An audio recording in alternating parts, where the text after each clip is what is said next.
Welcome back, Generation Behinders. Just a fair warning. About the last 10 minutes or so of the episode, Zach is much louder because we were having some issues, and he decided to finish up the show on his cell phone. It also looks like he's FaceTiming us, which is very funny.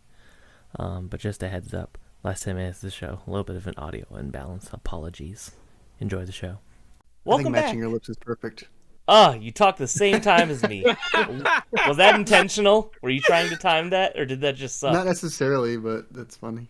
I'm keeping it in the show. Welcome back, ladies and gentlemen, and everyone in between, to Generations Behind. Episode 50. That's kind of fun. Kind of a milestone. Not quite as impressive as 100, but there's not enough retro topics to do this every week opposed to every 2 weeks, so it's going to take a while to get us to 100. I'm one of your hosts, Craig of Craig's Game Room. To the side of me, as always, the barbarian, Mr. Zach Daily Beating. Zach, how are you this fine Saturday morning? Craig, can I be honest with you? Of course, always. I did intentionally talk when I thought you were about to talk. I figured. Just like how last episode you guys gaslit me into saying the wrong episode number. No, you said the wrong thing. No, yeah, you just edited it. You probably edited it. Something you usually don't do. Voiceover. You edited it. So that's true. You're right. I don't edit anything. This is all raw. Anytime there's a hard cut, that's just a glitch on Discord. And yeah, we started editing out Tyler's slurs more and more because they're getting more loose lip with him. But aggressive. He's getting brave out there. Yeah, thinking he can get away with a lot. He slips one accent into one episode, and we never let it go. Speaking of, below us, the Luscious Slut, Game Collecting Reaper, Kills Reaper. Why am I always forgetting? There's always a fourth nickname, right? In the last episode, I couldn't remember it either. Did you say Tyler Haight? You usually say my name. Tyler Haight. Tyler, how are you today? The Luscious Slut, Game Collecting Reaper, Kills Reaper, Tyler Haight. Yeah. There we go. Tyler Haight, how are you today? Doing pretty good. You know, it's 11:30 a.m. Well, 11:28 a.m. on this fine Saturday morning. It's shitty weather though, but hey, we're here. Shitty weather means good game time, so there you go. Exactly, the perfect excuse to do nothing. You did make fun of me not long ago because when we logged on, I said good morning, Tyler, and you said morning, and I said brother, I woke up 10 minutes ago. It's 8:06. We doing it early here in Las Vegas, Nevada. For the audience, though, it is always Craig that picks the time. He's like 8 a.m. my time. I know, and then I bitch every time. So. We used to do it late at night, and then I'd be like, hey, I'll be up to 3 a.m. Let's do it. And Craig's like, 8 a.m. Doing it at 8. So, hey. I will still give you the thumbnail at approximately 3 a.m. on Monday morning. Even though we've got 2 days in advance. It'll take days. That does always make me laugh. For anyone that catches when the podcast goes up at 6, that's why it's usually like an hour or two before it has a thumbnail. Because Zach sends it to me. Maybe purposefully. I'm not sure until after I go to bed every Sunday. So. No, I'm just lazy.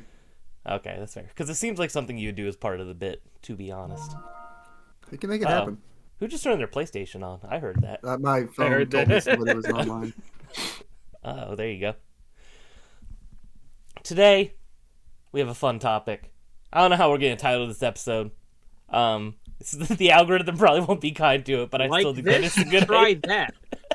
I still think, yeah, that's what I was thinking of. Like, if you like this game, try that game. Retro edition. I don't know, something like that. But I still think the idea is fun. So you could name it like, find a popular podcast. Like, if you like this podcast, try this podcast. I'm trying to think, what are popular podcasts? We have 3 white guys on it. The unique part is that one of them makes funny racist voices once in a while. Oh my god. I'm trying to think because I listen to podcasts, but none of the podcasts I listen to are popular because it's like I mostly just like listen to friends' podcasts, to be honest. But yeah. I'm like, I'm like, I'm not going to compare us to the Joe Rogan Experience. I'm like, I don't know any other podcasts. Please do not. I was going to say, I don't know if I want to be compared to the Joe Rogan Experience either, so. Oh, gosh. You ever see clips of him, or like old like Fear Factor episodes, and he has hair, and it's like a total jump scare, by the way? Every time I'm like, ugh. Like, He looks horrifying with hair. He didn't have all the HGH in him yet. It all just started falling out.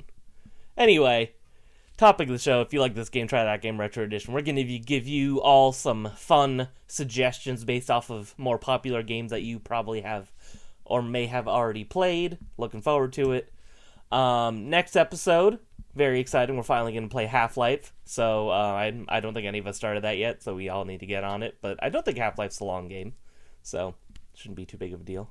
I plan on playing it on my Steam Deck. A good excuse to boot it up for the first time in a while.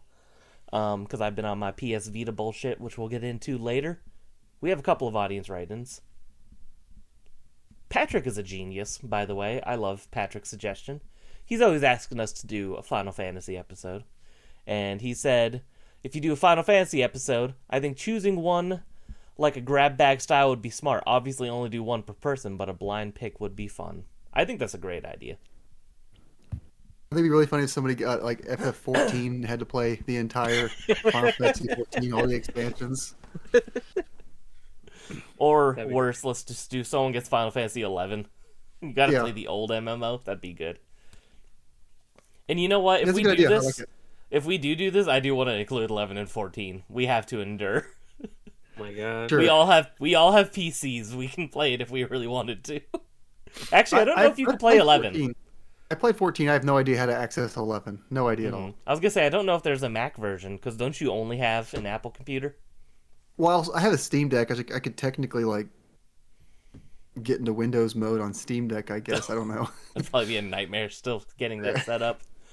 So maybe we won't include 11. That or only if one of you guys is mean and like picks 11 for me. So, but preferably, I'd like to try one of the normal ones.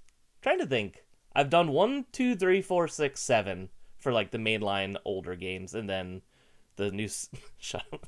The 7, the first two parts of 7 remake. So I still have a lot of Final Fantasy to play. But Tyler, I kind of got scattershot as well. I think you've played the least amount of Final Fantasies of us, correct? Yeah, I played 1, 7, 16. Yeah. So pretty much just like the beginning, the middle, the end. I kind of like that. That's fun. And then, yeah, Zach, I know you've played like 8 and some of the weird ones. I played 7, 8, 7, 8, 14, 15, 16. Yeah, that's it. There you go. And then obviously the remake stuff. Mm-hmm. But Pixel Remasters there. Got to get some old stuff on your plate. For sure. 6 is goated. So, but yeah, I think that would be a fun idea. We should definitely do that in the future, but who knows? We need to start coming up with episode ideas anyway, so we'll have to start thinking of that soon. Our list is drying out, not because we can't think of things, but because we haven't brainstormed in a while. Do we even have anything after Half-Life? I don't know. We'll check after the show. I know we talked about like a Mega Man thing after Half-Life, but that's a game thing, so there's 2 episodes after Half-Life. I don't know. Exactly. We'll figure it out. Off the air. Next up, a write-in from Dr. Mind P. Goblin. I don't know who Dr. Mind P. Goblin is. But if you have ever written into the show, you know there's a prompt where I have, like, write in for the topic of the show, and also if you want to say anything else, questions, comments, concerns, ideas, if you want to be mean to us, whatever you want to say, there's a section for that. And in the anything else you want to ask us section, Dr. Mind P. Goblin wrote in, not particularly.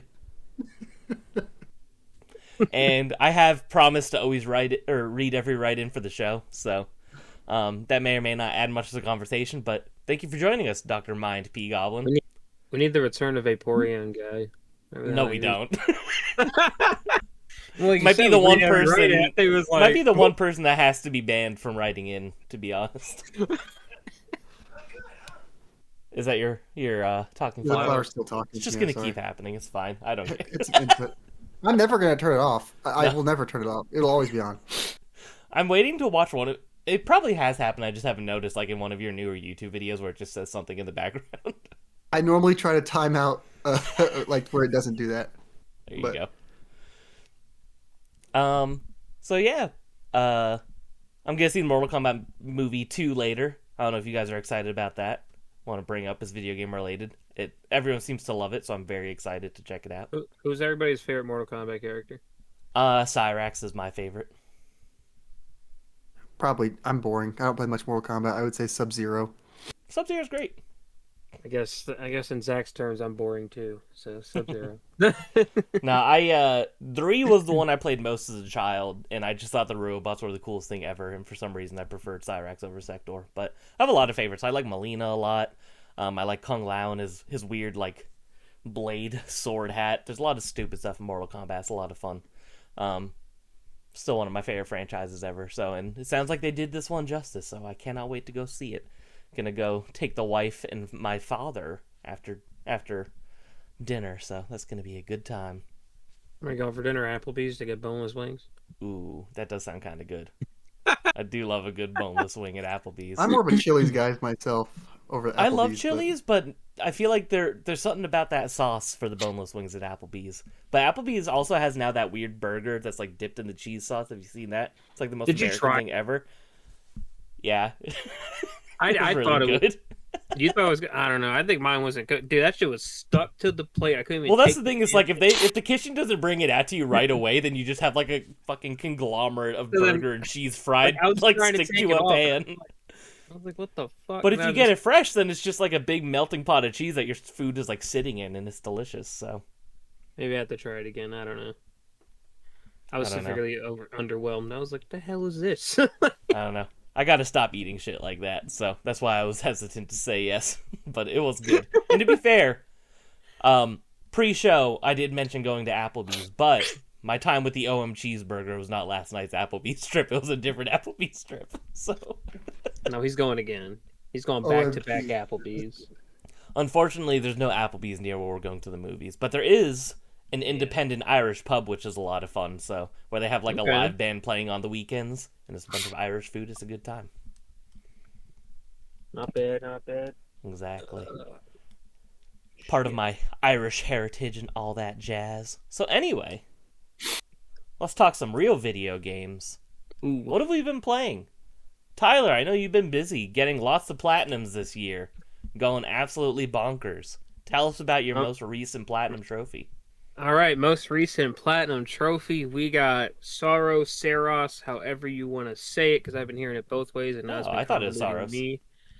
That's what I always said, and I'm hearing everybody say Saros or Saros, whatever. And like I'm just Pragmata and Pragmata. Oh, Thank you. That's the actual way to say it. It's a very Italian game, as we all know. But yeah. So played that, platinum that in. I don't know, I got it over the weekend. I don't remember how soon it was. It was fairly quick though. I think it was on Sunday I got it. But yeah, if you like Returnal, you like the whole roguelike element, bullet hell type action, you'll like Saros. I'm even fucking mixing myself up now. I'm just sorry, just pick one and roll with it. Is it your first contribution to the topic? If you like Returnal, you'll like Saros. There you go. Yeah, so There's if you supposed like to be retro Saros, suggestions. you're gonna like Returnal. This is a retro podcast. Sometimes. But yeah, I feel like this game is a lot more, what's the word? Like kind of like welcoming to like newcomers to the genre or whatever. Because instead of Returnal, back in Returnal, they had like kind of like Act 1, Act 2. There was an Act 3, but that was kind of like end game. You had to like get through the first 3 biomes in order to hit a checkpoint, and then you had to like, go through the last 3 without a checkpoint. In Saros, it's literally you get a checkpoint after every world, or biome, they call it. So it's a lot easier. You have your whole skill tree with the permanent upgrades that you get. Yes. Is this biome checkpoint something you turn on or turn off, or is it by default? I mean, you could start from the first area if you wanted to. I'm just curious. Like I didn't know if that was like an accessibility thing, or if that was like a choice by Housemarque. No, it's like a like when you go to start and you go to the computer. To choose the portal you're going into, it's just like a dial. You pick which world you're going to, and it'll be like, "Oh, go to this one because that's who your quest is." But yeah, then you get your permanent skill tree. You can't. Eventually, if you kept dying, you would get to a point to where you can't upgrade anymore. You're kind of like stuck there. There is a good amount of upgrades you can get. Bless you. Bless you. Yeah, sorry. I felt the demons leave you with that one. It'll happen again. So, anyway, yeah, there is a good amount of upgrades you can get that all result in more health, more gain towards your weapon proficiency, more shield usage, whole bunch of different things. And then every time you like defeat one of the world bosses, that's when you can unlock a certain part, and then it'll go farther into the tree, and it goes to this whole long branching thing. Um, it also does have like a end game thing like Returnal did, but it's more straight lined than Returnals. I don't know if you know about Returnal. It was all still like RNG based. You had to find collectibles, and yeah, this one's just more story driven. It has more of a story, but I was still confused, kind of like Returnal. Um, Still one of those things where it's like, okay, so this happened, but overall, great game. I would say play it. I still think Pragmata is my game of the year, but So what's top 3 right now for you? Oh, sorry, Zach, go ahead. I was just going to ask. I've seen some. Obviously, this game got a lot of really good reviews up front. I've seen some pushback in the week since. Do you think the game is too easy, too forgiving in comparison to Returnal? You think it dwells a little bit too far in that direction? I would say it is very like more easy than Returnal because Returnal you didn't have any of the permanent upgrades. You kind of just had to go. If you died, you kind of died. This one you also have. I forgot to mention the modifiers that you get. So you do have to balance them. So like you can go this far negative, this far positive. You do if you put modifiers that make your gameplay experience easier, like you do more damage, you take less damage, your shield lasts longer, your shield doesn't break. There's different things like that that you unlock more as you go through the game. But then you have the opposite approach where enemies will do more damage. You will take more, or yeah, enemies will do more damage. You have less health, stuff like that. So you kind of got to like balance it. But then they also Do you have get an like option. rewarded for doing a harder run? Do you get like more resources or anything, or is it just Yeah, like I think you get purely for the sake of extra. difficulty? I think you do get extra of the. I never did one where it was like too hard, like on the scale. I just kind of like kept it in the middle. But I think you do get like extra of the what's it called Luminites in this game. I think it's like the Obolites in Returnal. Sure. Because after every run, you don't lose all your Luminites. Like, it just takes a percentage. So, like, say you have 100,000, it'll take like 40%, so you'll get 600,000. But if you complete the run and you return back, you get them all. So, yeah. Gotcha. So, you could make it harder, essentially. But Yeah, I'm not like I feel so like worried just with the. personally. I just heard some Yeah, people complain about it. I feel like just with the checkpoint system, it kind of makes it a lot easier. But I mean, like technically, you could, like when I was going through and farming, trying to get this one trophy for it's like get 30 kills in one run using your overdrive. I just started in the first area and I just kept going because I got to like the fifth area, and then I finally got it. Because, yeah, but Gotcha. I almost wonder, because I haven't played Eternal yet, I wonder if it would be better for me to play Sorrows first, because I feel like it would be like good training wheels for Eternal, because I have heard that Eternal is much tougher overall by most people, bless you. Because I thought it would be Bless you, better if I Ken. played Eternal first, since it's, Sorrows is like, I feel like it's not a sequel, but it kind of is, at least like gameplay-wise, right? So yeah. I wanted to do Eternal first, but now I'm starting to wonder if Sorrows would like prepare me more for Eternal, because I'm bad at video games, to put it lightly. I do like some of the extra weapons that they add in Sorrows too. Like, it's not. They still have like a good amount, and each type of weapon has like three different variations. So there's like different kinds that you can find rather than a Returnal where it's like you had like the regular AR, the shotgun. There was like that like lobber. There was like a shot or a sniper kind of one. This one it's still different. There's different kinds. My favorite personally is like this crossbow that you find with this one ability where it just constantly shoots. You never have to reload it. Pretty powerful. Bless you. That one was so loud that Discord didn't pick it up. Yeah. It knew to I muted block it myself. out. Oh, Oh, okay, that works too. my man is. he's, he's struggling. We're good. We're good. Sorry. Continue. All right, moving on. So yeah, that's pretty much Sorrows. So, what would you say? Should I start with Sorrows or start with Eternal? Um, I mean, you definitely can start with Saros if you want. That way, Returnal doesn't kind of like if you do get to the point where you're getting to like the second biome and then you're dying, or you get to the third biome and you die and then you go all the way back. You kind of get that. Yeah, it is the sense of a roguelike, but you're also kind of like, damn, I got to do all that again. Hmm. Because also like the biomes in that game take a lot longer than the biomes in this game. You can clear a biome in this game in like 30 minutes. Mm. I would say maybe even less Wow. if you're That's running longer through it. than I thought, to be honest. Yeah. I figured it would be like a bunch of short levels. Okay. Zach, did you You have could lunch probably. yet? I'm not. The flower is very curious.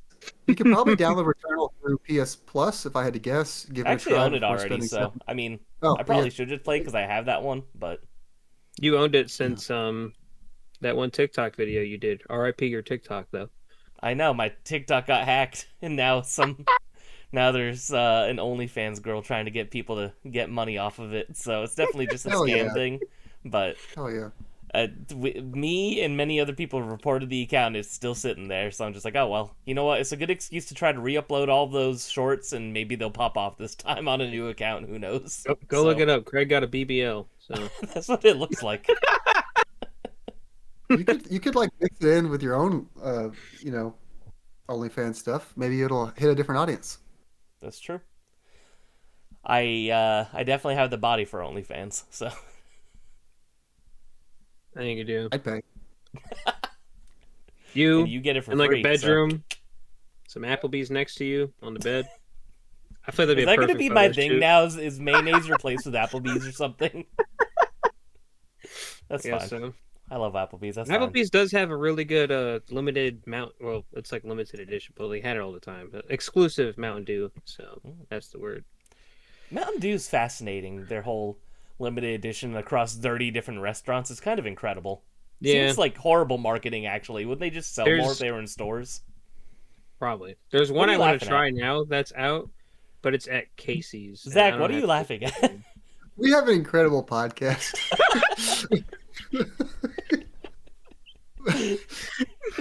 We talked about one game. We're talking about Applebee's again. It's kind of like the Costco guys curse back in the day, how they just kind of came. They Hey, come we're up starting to every get other section. No, we're starting to I'm get people fine. in our I'm fine. I was just laughing at it. we're starting to get people in our comments that are like, "I'm glad I found you guys. I can't believe it took us this long." It's like, Yeah, how do well, you think Dr. Mind P. Goblin found us? Yeah, he probably looked up top 5 Mayo and found episode 3 or some It's shit. true. Like, Somewhere in the metadata, it referenced them back to us. Good times. anyway, next game I've been playing, Neverness to Everness. I kind of downloaded this on a whim. It's a gacha game, free to play gacha game. Think if anime met GTA, and you're pretty much, yeah, that's essentially what it is. You get cars, you get apartments, you can actually go to prison, which is kind of like the prison in that game is essentially like Alcatraz Island. If you get wanted and caught, and then you have to either serve your sentence and pay, your bail, or you can actually do a prison escape and escape. Which I seen a video. It's like there's a really easy method to do it. I kind of want to do it because that's how you unlock the jumpsuit outfit. So I might do that. But then I'm also like, damn, if they patch it, I'm gonna be stuck in doing this shit. But anyway, yeah. So pretty much just go around fighting anomalies around the world, and that's what you are. You're like a group of people. You have a whole little hideout, and people come to you to give you jobs to go fight anomalies. I didn't do too much in the game yet. I did like 2 main missions, and then I was just doing a bunch of side stuff. It's like a huge open world. So I was just going around getting collectibles, upgrading my characters, all that type of stuff. But that's been fun. I don't want to fall too much into it because I've been on a good run this year. I'm trying to fall deep into this. Although I am trying to get the platinum on it, so So you're trying not to play Yeah. as many filler, endless things. yeah. But there is a platinum on this, so if I get the platinum, I'll be happy.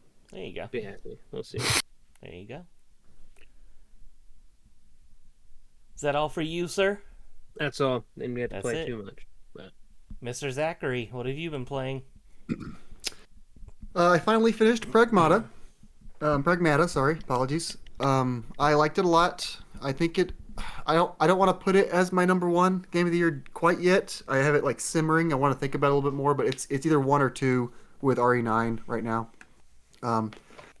I thought it was a blast. The hacking was it didn't get old for me. It kept getting more complex, like at a good pace throughout the game. I liked the weapons. I did just kind of like default to using the shotgun the whole time though, because I thought the shotgun was very fun. Yeah. There's some cool late game weapons I would like mix in there when you can have more than one weapon at a time. But like I always have the shotgun on me because I thought it was the most satisfying to just like. There's the weapon Tyler where you can like shoot the little net that keeps them in place, Yeah, it's and I would dangerous, just man. run around the back and just start spamming the shotguns in their backs, and that was always really fun. Um, yeah, really pretty game, really fun game. I 100%ed it.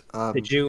The only I did the end game thing. All I have left to do to get the platinum is just to play the game again, which maybe I'll do that down the line. I got to get to Saros first before I replay Pragmata a second time. But Not very bad, fun not game. bad.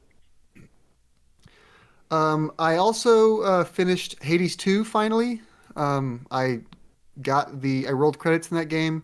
I'm not going to do like the post game extra ending stuff because I looked up what it is, and I don't think it's worth the time necessarily. If I ever like go back to the game, that'll be something I can go for. But I feel like I'm at a good point to stop uh, where I'm at. I think that game's incredible. It probably would have been in my top three for last year had I finished it last year. It's my favorite game I've played this year overall. And if you have ever had interest in Hades or Hades 2, you should definitely find a way to play them. I was attached to that game. I put I think 45 hours into it. It's probably the game I played the most in the last month is Hades 2. Very good game. Very easy to get stuck and keep playing.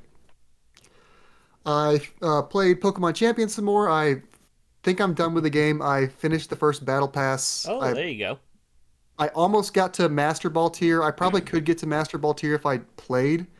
Like if I chose to like grind it out. But when I finished the battle pass, I was in Ultra Ball 2, and I was like, that's good enough. I'll just stop there. The new season starts in a couple days. I don't want to like get stuck into playing every season because like I feel like it could be a really big time sink if I keep doing that.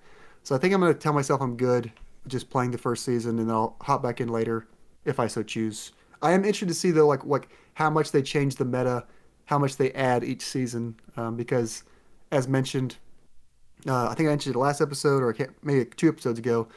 The options are pretty slight in the first season. There's not like there's a good amount of Pokemon, but not a good amount of items, and they kind of restrict like things that are available that would feel obvious to be available. And I wonder if they're going to make big changes each season, if they're going to take things out, or if they're only going to add. I'm kind of curious how they're going to handle that.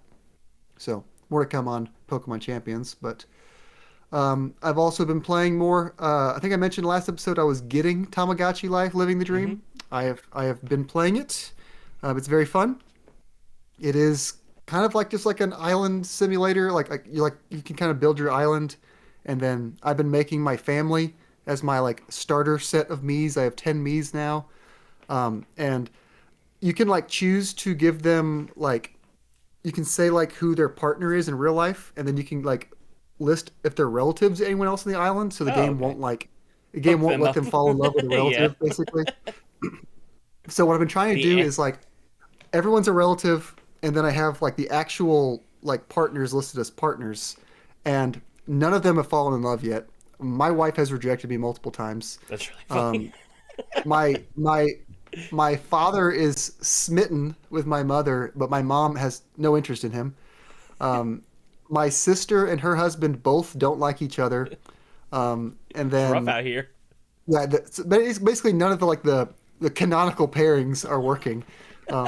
So I'm thinking about adding in some just like goofy celebrities and letting the game go off the rails and let everyone fall in love with all the goofy celebrities. There you go. My mom's a big fan of The Rock and Jason Momoa, so I might add them first There and you see go. how that goes.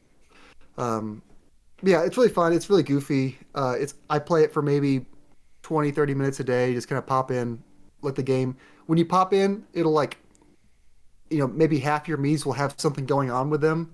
It'll like have a little like indicator, and you go click on them, and you solve their goofy problem, and then you go to the next one. I don't think it's a game you can sit down and really like. You could probably grind it out if you want to like do the island building super seriously. I'm not really doing that. I'm just doing the basics and then letting the game kind of play itself for me. But it's very fun. And then last, new game that came out this weekend in early access on Steam that I played through the tutorial of is Alabaster Dawn. Hmm. It is a spiritual successor, spiritual sequel. Like, I don't know, it's not a sequel to, but it is the next game from the people that made Crosscode. If y'all played Oh, Crosscode or heard okay. of Yeah, Crosscode. that's the Heard of very it. much Chrono Triggery one, right? Well, it's like an action RPG, but it like kind of looks. I would say it has like Crosscode has a similar art style to Chrono, but like the Hmm. gameplay, it is an action RPG Oh, okay. first and Cool. foremost. Crosscode, you play inside. You're playing inside of an MMO, like you are a character in an MMO, and all of your friends are their characters. Like you're seeing their MMO personas. You don't see them; their actual people. Hmm. Very fun game. I loved Crosscode several years ago on the Switch One. Alabaster Dawn is their follow-up game. I believe the series is called Radical Fish Games. This game seems to be more of a fantasy, like myths and gods, like angle, not a MMO cyber swing. But it's a lot of fun so far. It has the same good animations, but like they've kind of dialed up things a lot. There's a lot more like particle effects and things like look brighter and more colorful. Um, but basically, you run around and you have like a melee attack. You have your parries, you have your dodges. But with the right stick, you also have a ranged attack. So while you're running around, imagine a Zelda. Imagine you're playing a Zelda game, but like quicker. But with your right stick, you can also shoot your arrow at any direction in the circle with your right stick and the right trigger. So you're balancing like melee combat and ranged combat at the same time. You got a big skill tree. Um, but yeah, I haven't played a lot of it. I'm probably going to put some good time into it this weekend because I'm not normally a early access guy, but I did like Crosscut a lot, and I wanted to jump on Alabaster Dawn early to show some support. I've been looking forward to it. So, Good stuff. yep. Yeah, Crosscode, Sea of Stars, like a lot of those kind of more like Chrono Trigger inspired ones I've been wanting to play for a long time, so need to get around to it eventually. I own them all on something, whether Switch or Steam Deck or whatever, so but Crosscode Yeah, always looked really cool. I would say Crosscode almost it feels like the maybe the biggest problem with Crosscode is it does kind of have a Zelda dungeon like they want to do Zelda dungeons and they're very good, but I think Crosscode's biggest problem was sometimes they were a little bit the dungeons were a little bit too hard, a little bit too demanding. The puzzles were a little bit too intricate, Mm. so it got a little like overwhelming and like tiring. But they did have options in that game to like dial back the like the puzzles would be like on a timer and be like you can make the timer basically go away to make things easier. I'm assuming Alabaster Dawn has a similar setup with like the dungeon structure, but I haven't got that far yet. Interesting name, Alabaster Dawn. What is an alabaster? I don't know. I guess I'll learn soon. I guess so. All right, that's all you've been playing? Those are the things I put most time into. Yeah. All right. My turn. I've been playing some Vampire Crawlers. For those of Very you nice. that have played Vampire Survivors. Is it Survivor or Survivors? I think it's with an S. You good, Zach? Dying over there. With an S. With an S. Yeah, so is it Vampire? It's S. Okay, so Vampire Survivors. And this is basically just like a roguelike like deck building game. All the enemies are the same, all of the items are the same. Most of the locations, as far as I'm aware, are the same. Vampire Survivors is fun, but I didn't play it a lot. Like I know Zach and maybe you did, Tyler. I feel like you played it a bit too. I only played it Yeah. for a little while when it came out because I thought it was fun, but not the kind of game that I want to sink a ton of time into. And part of that is also probably unfortunately because I got it on PlayStation. I feel like that would have been a better game for Switch to like play while watching a show or something, since it's a bit more mindless. Like Get a you got to portal. focus, but it's Get a a good. portal. Yeah, it's a better multitask game. Vampire Crawlers is a turn-based card game, so this one bit more attention is needed in terms of like there's like autoplay and stuff like that, but that's not going to always play your cards in the best order, so you got to make sure you're paying attention. But it's phenomenal. It's one of the most fun games I've ever played, and I've not even played it that much yet. But it's like I just want to keep like when I'm not playing it, I'm thinking about playing it. It's one of those. There are, I think, trying to think. I'm not sure exactly how many stages there are. Most of the stages have like multiple sections. Once you beat one, you can move on to the next one. They all have multiple different levels to them. There is once you get to the end of the stages, there's death, and he always deals you 333 damage. And you only have 50 HP at the start of the game, so it's a matter of getting permanent upgrades and figuring out different card combinations and things like that to be able to defeat him. I have not gotten that far yet. Every time he sees me, he just fucking cooks my ass, so I have not beaten death yet. But it's great, and if you love card games like I do, you're gonna have a great time with it. It plays almost like, you know, your average card games in terms of like you have a resource system. So there's your mana. Each card costs a certain amount of mana. Might be 0 mana, might be 1, 2, 3. I don't know if there's any cards with 4 yet. I haven't come across them if there are. But you get increased combos if you play cards in a mana cost order. So like if you play a 0 mana cost, then a 1 mana cost, then a 2, then a 3, you get a multiplier to do more damage. Or if the card's effect is to draw 1 card, you could draw 2 or 3 or 4 cards instead, depending on where the build-up happens. So there's cool stuff like that. You can get permanent upgrades with coins like in the original Vampire Survivors, but you could also get like just run-specific upgrades. Like you could come across like XP boost or coin boost and things like that. But it's just a lot of fun. There's randomized upgrades that you can find throughout the dungeons, and it's probably exactly what you'd think it would be based off of the description. But it's just so fun, and the music's good, aesthetically it's good. Everything is very punchy in Vampire Survivors and Vampire Crawlers. A lot of the sound effects are very punchy. They just feel good and sound good and look good. Very flashy, very, very casino-like, where there's just so much happening at once at some point, and you're just like, oh, pretty colors, pretty sounds, and it just makes you want to keep playing and keep getting stronger and doing better. But this is a fantastic game. I love it so much, and like I said, Vampire Survivors good, but not totally my kind of game. Vampire Crawlers, 100% my kind of game, so I'm super duper into it. And $10, so can't beat that.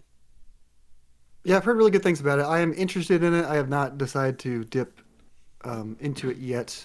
I'm kind of, I'm liking that they're making like different genres with the same like aesthetic. Mm-hmm. I think they could probably do like a 2D like a challenging 2D platformer next. Maybe like then they could maybe go into like a Metroidvania after that. Yeah, maybe I that'd think be it'd probably be good interesting, for them. Yeah. The aesthetic would fit. But yeah, Vampire Crawl's great. Can't recommend it enough. Thought I had something else to say about it, but I forgot. So I guess I'll move on to Lovish. Lovish is a 8-bit kind of like bite-sized platformer where it's a bunch of short levels. You drop into the room and it's one screen, and there's a challenge of getting from beginning to end, whether you have to fight enemies or get keys or different things like that. The art style reminds me much more of like Master System than NES, so that's kind of fun, a little bit different. I feel like you don't see a lot of Master System art style inspired games. Looks much more like a Wonder Boy or an Alex Kidd or something like that, opposed to I don't know, whatever the equivalent would be on an NES game. But it's good. I didn't love it like I was hoping I would. This game has this thing that's very cool, but also can be annoying, where it's totally random events after each stage. And sometimes that random event can be like, oh, you got, some extra lives, or you got some extra coins to do in the shop. But sometimes it could be, Psycho Gorman showed up and blew up the planet, so you have to do the level again. And it's like, that's not fun, especially if you're struggling on a level and you beat it and you're like, oh, good, it's over, and then you just have to do it again. That kind of sucks. And that kind of annoys the hell out of me. But, aesthetically, the game's good. It's challenging, but not super challenging. I suck at games, as I always say, so, it's like I still have a little bit ways to go. I believe that there are, 70... levels, and then I think that there's bonus levels if you unlock if you collect the crowns in the levels, because it's a point A to point B thing, but then there's always little collectibles in these kinds of games in each stage. But a lot of the collectibles, I haven't even come across at all, so it's I don't know if they're requirements, or maybe you have to get certain upgrades for some of them. Some of them, that's definitely the case, where you got to get certain upgrades to be able to reach some of the crowns to unlock the bonus levels. But yeah, I'm still not. I'm not even halfway done with the. I think of the 70 levels, I'm like on like level 40, so I still have a little bit of ways to go. But it's an interesting, cute little game. I think it was only like $10 or $15 as well. So I just wish that some of the random events weren't do the stage again, because that really pissed me off, because that happened more than once. And I'm like, that's like, take a life from me, take a coin, but like making me play the level again is kind of obnoxious. So, and the people that made this game, apparently they made a Metroidvania first. That people like a lot. I do not know the name of it, so if you're interested, or you look up Lovish and you like the art style or something, maybe check it out and see if it's something you'd be interested in. Next up, been playing a meme game, boys. One of the original meme games. Been playing some Pepsi Man. Oh shit! So I've always been interested in this game, just because I feel like it's one of the classic, like, like funny YouTuber reviewer games, but I always thought it looked kind of fun and actually funny, and it is. It is fun and actually funny. You are Pepsi Man. It's basically an auto runner, if you don't know, where you are a guy that's dressed like, you have like, you're in like a morph suit essentially that's like the colors of like the OG Pepsi, and you have a big Pepsi logo, and you're collecting Pepsi cans, and you run through the stage, and your goal is to get to the Pepsi vending machine of each stage, which is hilarious because the entire level you're just collecting Pepsi cans. And then you go to the vending machine and you get a can of Pepsi out of the vending machine. It's very funny.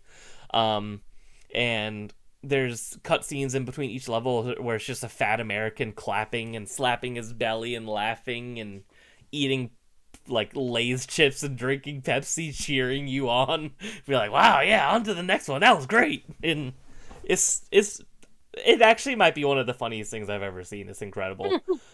This game is only like half an hour long. I have not beaten it yet because I am getting skill checked on the highway. I keep getting hit by trucks, so. And like all the deaths are hilarious. It's like this game is incredibly funny.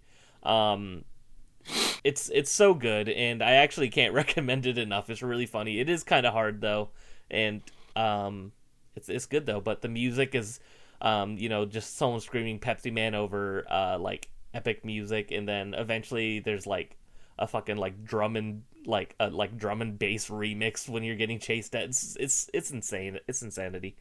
But it's definitely worth playing. Yeah, I was always a Cool Spot guy growing up, but I'm interested. I'll check out Pepsi Man. There you go, Pepsi Man. It's where the boys become men, so to say. Cool spots for the children.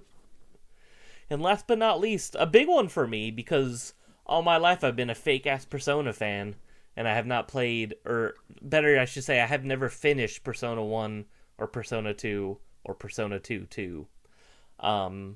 And I am playing through Persona 1 right now. I'm playing the PSP version. I'm not having a good time, unfortunately. I cannot report that I like Persona 1. It's cryptic. At the hip, there it is. It's sealed too. It's cryptic. It's very difficult. The story and exposition is fairly sparse. I learned via a YouTube video I was watching that apparently, about a fourth of the dialogue in the game happens in the beginning of the game, and if you don't know who to go and where to talk to, you just miss it. So you just miss a bunch of world building, and I'm like, that's cool. So I'm gonna have to figure that out at some point. It's very, like I said, very hard. Apparently there's ways to break the game, but I've been trying to play it without a guide. So maybe I'm doing myself a disservice there. But it's cool to see the origins of the series, which even then is kind of not, because Shin Megami Tensei F is kind of like Persona 0 and whatever. Atlas fans might get mad at me for saying that, but that's fine. So I'm trying, but it's hard. It's cryptic. It's a first person dungeon crawler on the PS1, so probably as enjoyable as that might sound. But I'm gonna force my way through it. And then because I hate myself even more, I'm probably going to go back and play the second story route, because there are 2 story routes in this game. But the second one, I've been told, is about twice as hard, but also about half as long. So I'm like, at least after playing the main route, I'll probably have an idea. What? I like to think that I'll be better at the game when I go to start the second route. So, but unfortunately, not the biggest fan of Persona 1 as of now. I'm about probably like 40-ish% of the way through the game, so I'm getting there. But Yeah, I've always hated that I was one of those Persona fans that only ever played 3, 4, and 5. So, trying to fix that this year. Nice. Not too bad. Yep. Not too bad. And not worth mentioning too much on here because we've talked about it a million times, but I have been playing a little bit of Animal Crossing on my Vita because someone made a native port to the PlayStation Vita, and I just think it's funny that exists. So I've been playing it on there. And the Vita is, just the best handheld. It's so perfectly sized and portable. And the screen is nice, the button layout's nice, so it's been fun playing Animal Crossing on there. Oh yeah. I can't get I'm Morrowind assuming to the work, though. The first one, I assume? The first Animal Crossing? Yeah. Yeah, people have made native ports for that, for Majora's Mask, Ocarina of Time, Half-Life, Diablo, like all these crazy things are running on there now, so... Morrowind is running, but I can't get it to work for some reason. I always get an error message, which makes me kind of sad, because I just think it'd be really funny to play through Morrowind on the Vita, so... But, not this time. Anyway, let's talk about some recent gaming pickups. Tyler, why don't you go first? What do you have? If All anything. right. I got 2 things. There you go. Technically 3, but one I forgot downstairs, and I'll show it next episode. But so we got. Uh-oh. He froze. I want to call it. We good now? Oh, there you are. Yes. Okay. There you Saros, however you want to call it. Thank you. And then, lastly, I actually hit Craig up about this one. I was like, "Yo, isn't this like an uncommon game on the Vita?" And he was like, "Yeah, I told you." And I was just like, "Oh, well, I just found it for like $30." So, Hell yeah. finally, I guess kickstarting the Vita collecting back up. So we There got you go. Putty Squad. Ooh. It's a good Squad. frame to freeze on again, but Froze again. What the hell? I know your internet sucks butt, dude. But there it is, Putty Squad. Yep. That is definitely a harder to find game on 3DS too for some reason. PS4 you can find it any day of the week for like pennies, but the handheld versions are harder to find for some reason. Interesting. Yeah. When I seen it, I thought I could have sworn you talked about it, and I was like, I don't think I have this one. I pulled up the old little Excel sheet that you have, and I was just like, yep, I don't have it. So Oh, I how looked it up. sweet! You use my Excel sheet for your Vita collection. Yeah, the one that you sent me. Hell yeah! I've updated. I'll have to send it to you because I started adding checkboxes like if games came with inserts or manuals or not, and I also started adding all the limited run numbers and all that jazz. So There you go. Send me that then. I will. Updated. Zach, But yeah, got any that's all. games? I do have 2 pickups. First one is Saros. There it is. And the second Well, one it's is just like mine. Tamagotchi Life. There it So, is. There you go. Those are my 2 pickups for now. There you go. There's a game I found. I was watching a YouTube video, and I don't want to say it yet because I think it'd be a cool thing to like get and show off in the episode as a surprise. But there's a cool Japanese game I'm kind of wanting to get, but it's a little pricier. So I don't know if I'll pull the trigger on it or not, but maybe a cool pickup coming in a few weeks if I decide to pull the trigger on it. That's fun. Yeah. You'll have to stay tuned to find out, listeners. Will he be a Especially coward? you, hold doctor, on? whatever. Will he spontaneously combust again? Who knows? Anything can happen. I got some Dreamcast games, ladies and gentlemen. Continuing that quest for the full Dreamcast set.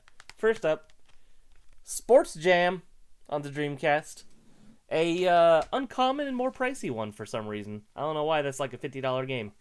Most listings right now are like $70. So when I saw it for like $45, scooped it up. Next up, for you, Tyler, WWF Attitude and WWF Royal Rumble. Do you have any experience with the Dreamcast wrestling games? Are they pretty good? I have no experience, I couldn't tell you, but I know generally the older wrestling games are always such some good fun, Yeah, people especially like you play with other people. them. Good times. And the last one I have here is Plasma Sword Nightmare of Bilstein or Bilstein. This is one of the 3,000 fighting games that Capcom put on the Dreamcast. I feel like half of the Dreamcast library is Capcom fighting games, and most of them have been ported to modern consoles, and yet they're still fucking expensive, and I'm kind of over it. You got Is Plasma Sword 45% one of the sports ones? games. And 45% 55% fighting games. Capcom fighting games. Is Plasma Sword one of the ones on the recent collection, or is that a different Plasma Sword? I believe that it is on the more recent fighting collection, because that has like the Power Stones as well, so Mm-hmm. more of the Dreamcasty stuff. I think it has like Rival Schools, which is interesting, a bunch of weird stuff. So, and I might be picking up a game digitally later. Have you guys been seeing all over the internet as well that game Mixtape? I want to check that out. Have seen, yes. I've been told that it's good, it's short, and it has lots of 90s nostalgia, and I was born in 1995, so I'm right at the cutoff of being able to be pandered to for the 90s. So I might have to check that out. Alright, fellas. Tyler, time for our bi-weekly trivia competition. Tell us Alrighty. the current score. Current score, we are sitting at... I don't know why I went all the way back to the top of the page, but we are at Craig 57, Zach 47. There we That go. doesn't sound right. So, one of these weeks I just do like every question's worth 5 points. Like, see if Zach can just come back. And then watch him lose all of it, and I just get way, way ahead. Well, then the next episode, everything's worth 10 points. It just keeps going until I take the lead. And then it's like, by episode like 57, it's like, all right, Craig 1,247. Zach 95. But it would be really funny if in like 10 years, when we decide to do like the final episode, Tyler's just like, all right, one question, winner take all. Just make it all for nothing. Zach's like 500 points behind. It's like, winner takes all. How do you know I'm not going to take the lead here soon? What is Why y'all Zach's act like social That's true, I'm Something talking a lot of shit. I apologize.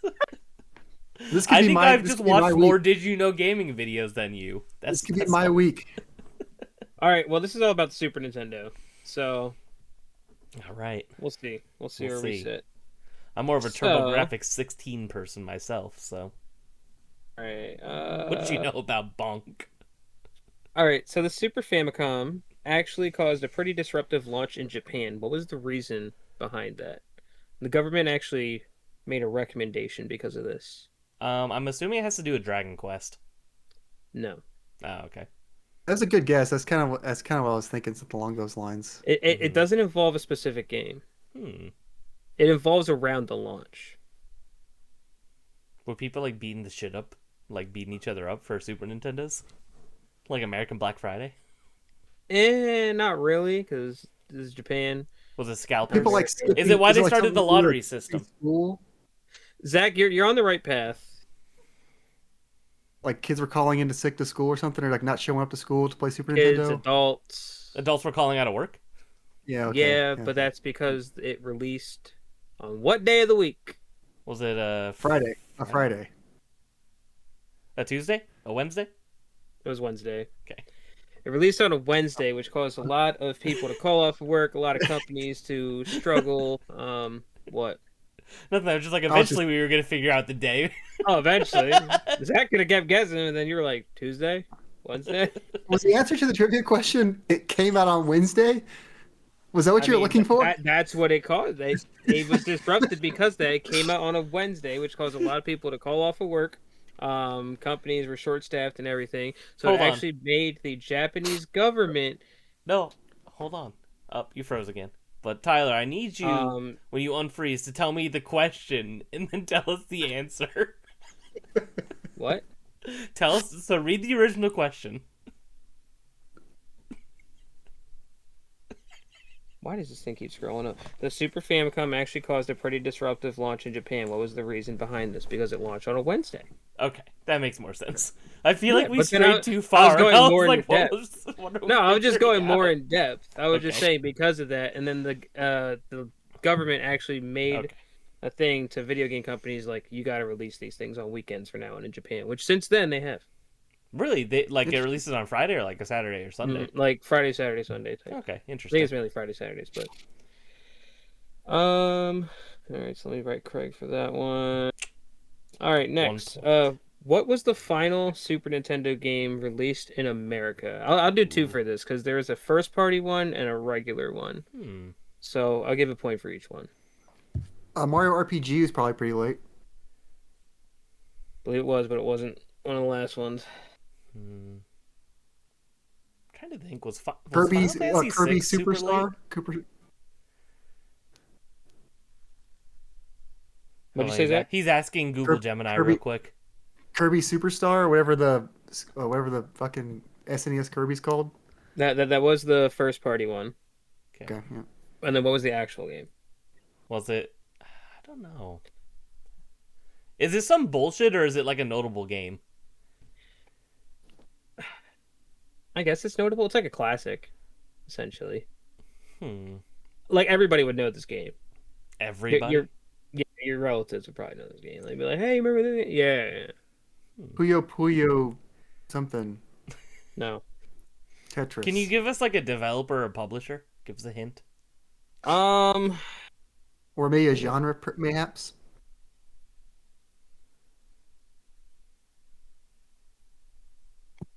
Trying to think. Let's see. You jump a lot in it. It's actually the final game that came out on this Genesis too. You jump a lot in it. Yeah, you do jump a lot. You jump a whole lot. Every move you jump. Every move you jump. Yeah. I think Pepsi Man, you're like, what'd you say? You're trying to avoid semi trucks on the highway? It's a cool spot. It's a cool spot. No. Trying to avoid semi trucks. Going across water. Frogger? Frogger. There you go. Frogger. Yeah. Is it literally just Frogger? Mm-hmm. Yeah, Frogger. Shout out to the PS1 version. One of my favorite childhood games. I feel like I played PS1 Frogger. It's so good. Honestly. It's so good. All right, this is a easier question. What year was the Super Nintendo released in North America? 1991. There you go. I was like, ah.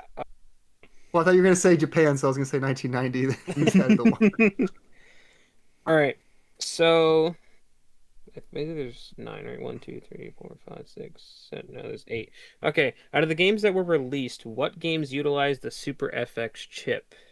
Star I Fox, could- Stunt Racer. Whoever gets the most, I'll give it to. I know those two. Yoshi's Island?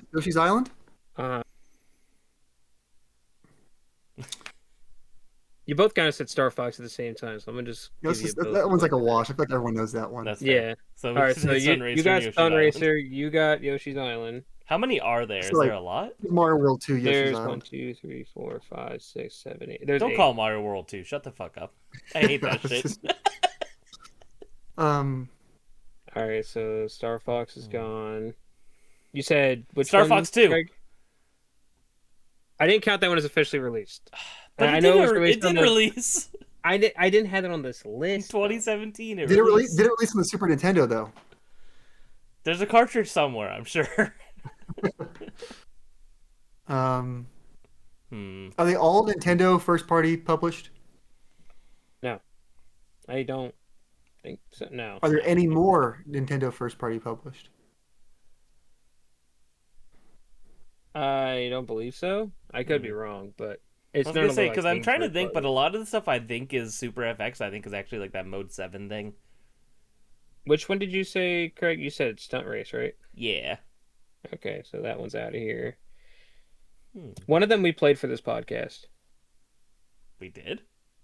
Yeah. Fucking Is Super Chrono Trigger one? No. I was like, what Super Nintendo's games have we played for the podcast besides that and A Link to the Past? There's one that we played.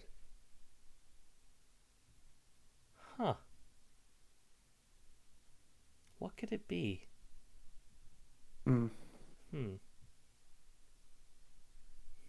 I have no idea, to be honest.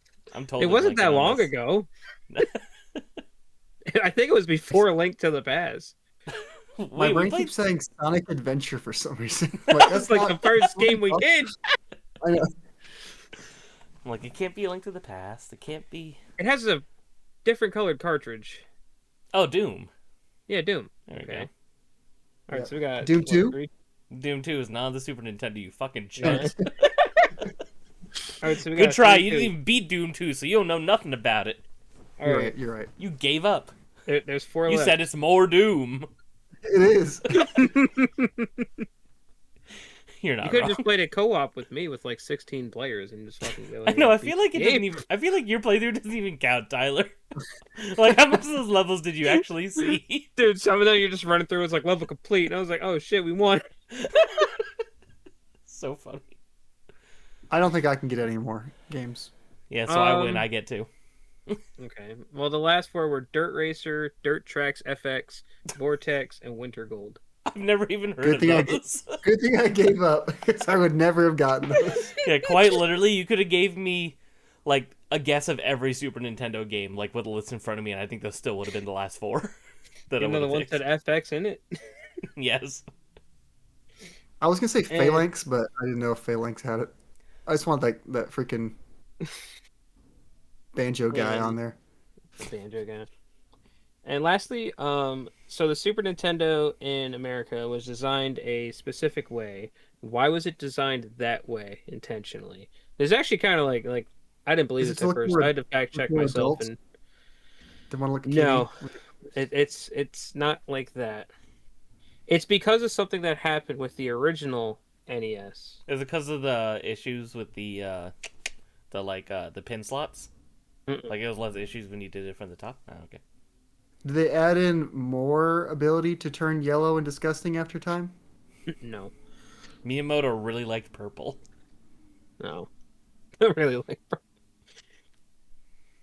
I doubt y'all are gonna get it, so Alright. I'm just gonna say it. So actually, when you would like send in your console for repairs to Nintendo, a lot of the NESs that were sent in was because they had like liquid damage to the system because of people just sitting their drinks on the NES. So they made it on the Super Nintendo, like the more like blocky kind of design, so that you wouldn't be able to put Oh. drinks on it. I thought that was bullshit, and I had to fact check myself like 3 times, 3 different plays. I was like, oh, okay. That's also So- really funny that to have the audacity of, I spilled my coffee on my Nintendo. Nintendo, fix it. Fix it for me. Fix my mistake. Yeah, let me just. The Or you entitlement of said the they're 80s. just setting them on there like as a coaster, and like the condensation would like just make its way. I think it's because they would inside- spill it. Like, it would knock it Okay. over, so it would kind of just go all into it. But yeah. Yeah, that's dumb. Yeah, it's obnoxious, actually. I Incredible don't know that if I they can do that, they but- are even repaired it. I'd be like, no, buy another one, you dipshit. Don't put your drink on it.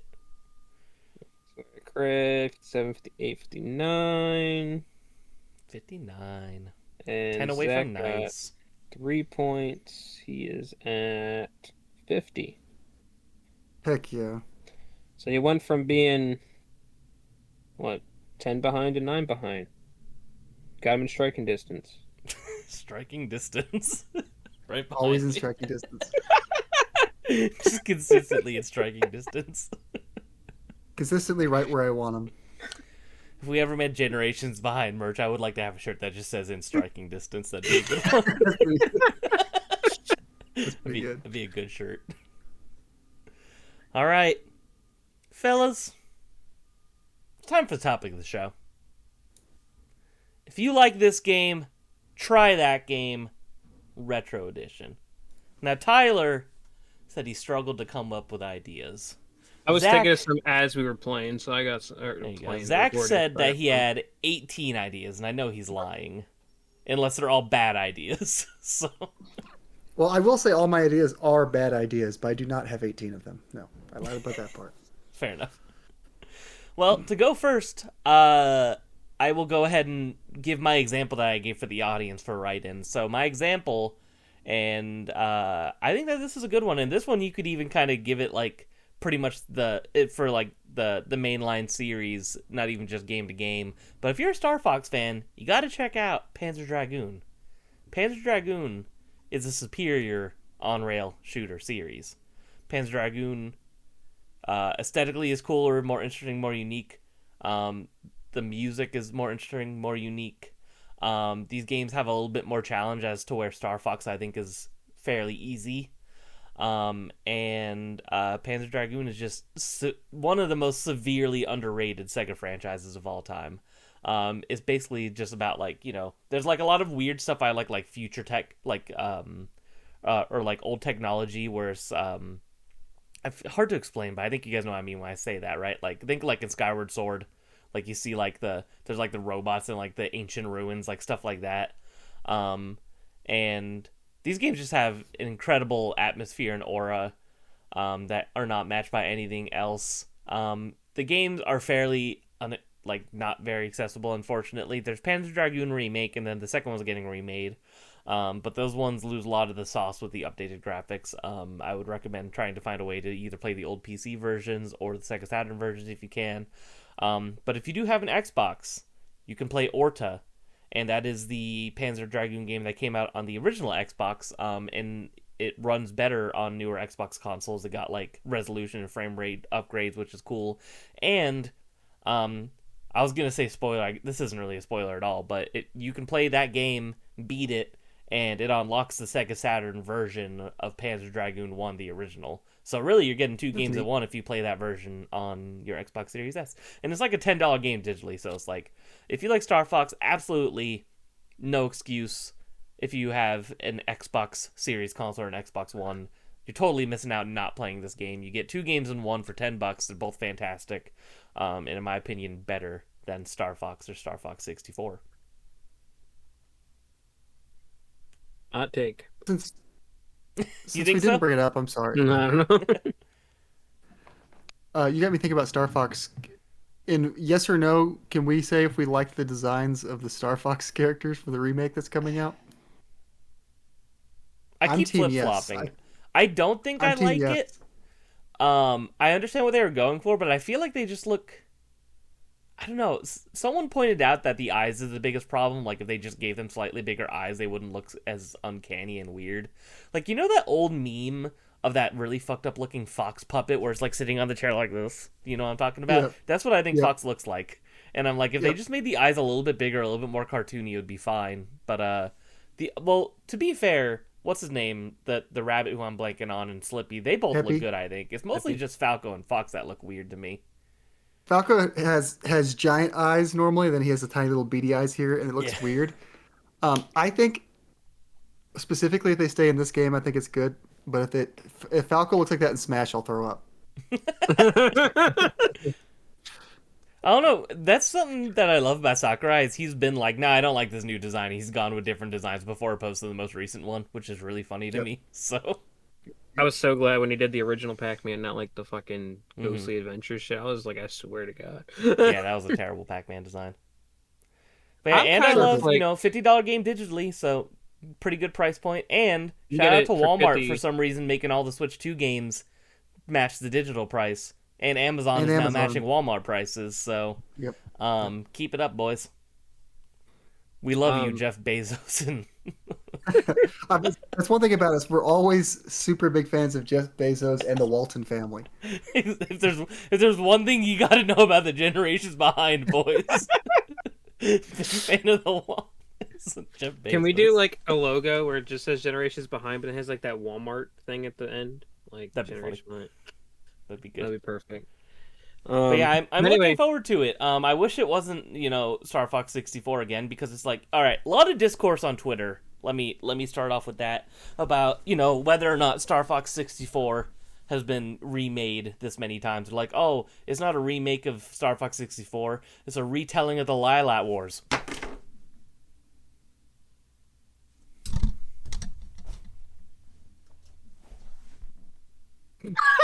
What happened?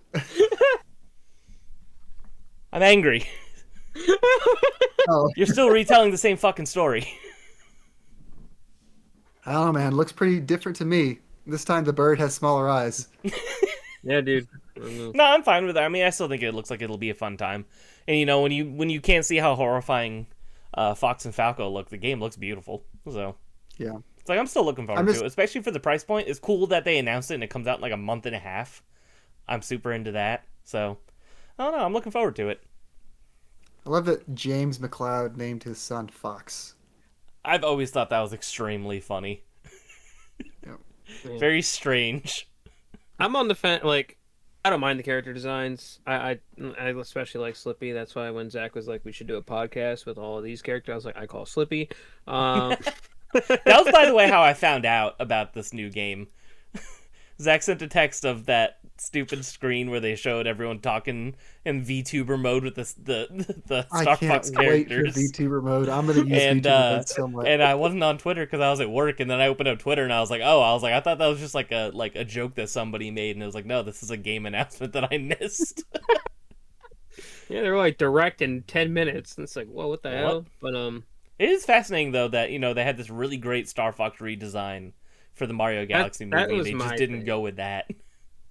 But like at the end of the day, I'm still fine with them. I mean, they did look a little off, especially Falco's the one that caught me the most. Like I was like, oh, he looks a little odd. But otherwise, like the actual game, I'm sure it's gonna look great. It's gonna, probably run great.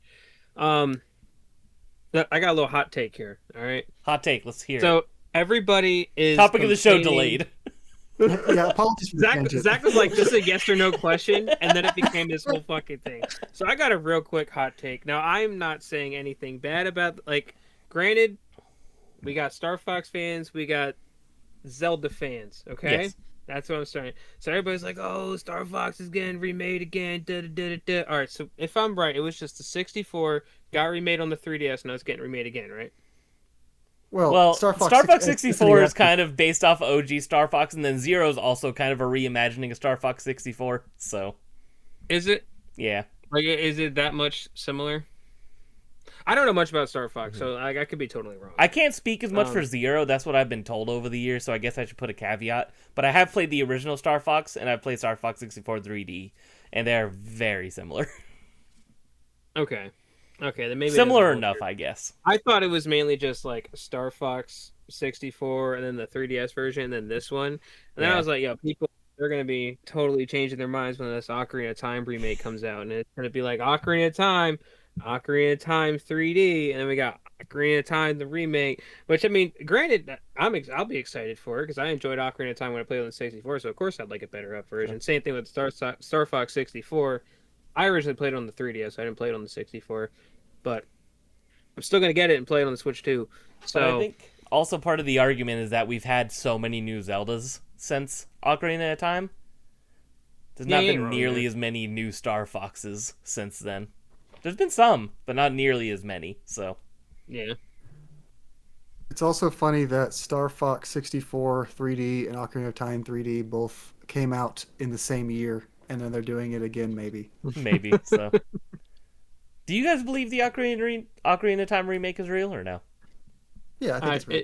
if this came out kind of the same way, where it was like, oh, it's gonna get announced soon, and then it's gonna come out like very soon, and that all happened, I feel like yeah. Mm-hmm. Yeah, because I feel like the They same do it- leaker leaked both of these things, didn't they? I Yeah, and believe they so, do they do a Zelda game like every year, and we don't have a Zelda announced for this year yet. It kind of makes sense to me. Mm-hmm. What if they just make Ocarina of Time but make it like Breath of the Wild, and then I kill myself?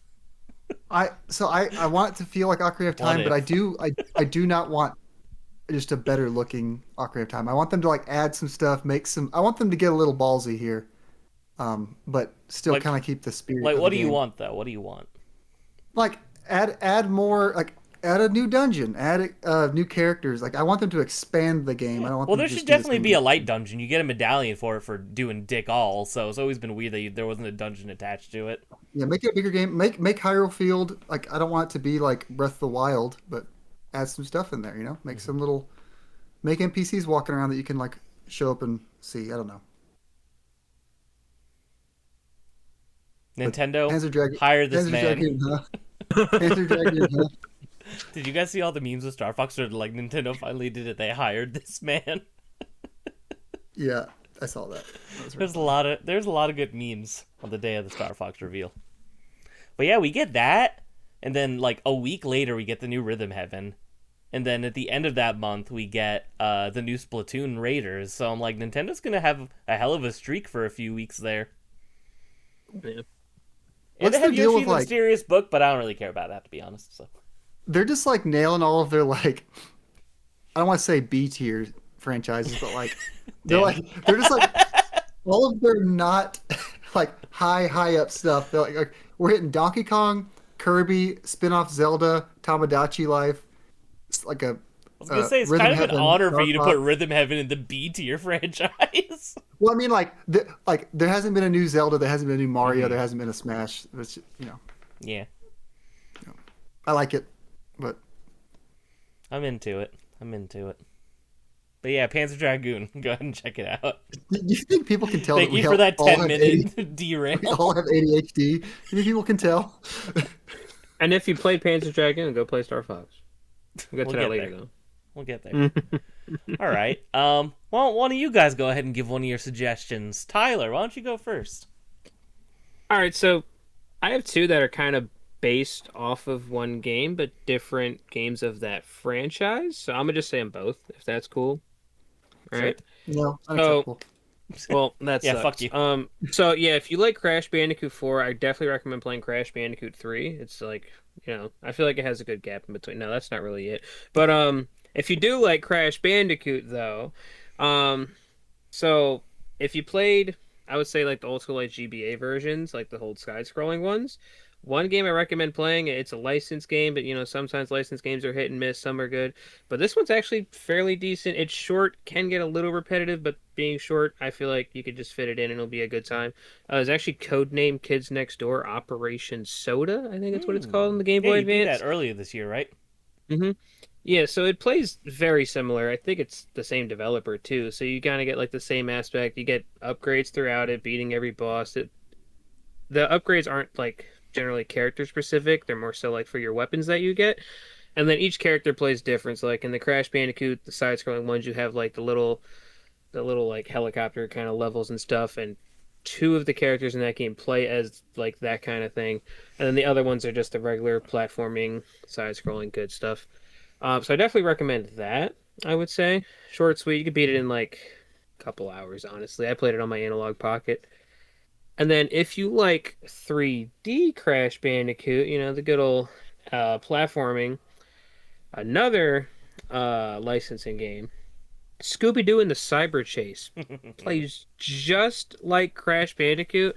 And I totally forgot about that until when I went to Texas to visit. I visited, well, kind of like all met up.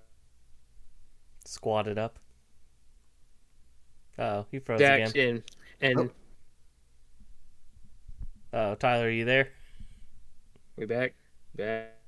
Kind of. You're crunchy. Okay, I you're don't know. back. I don't know what's going on. There you go.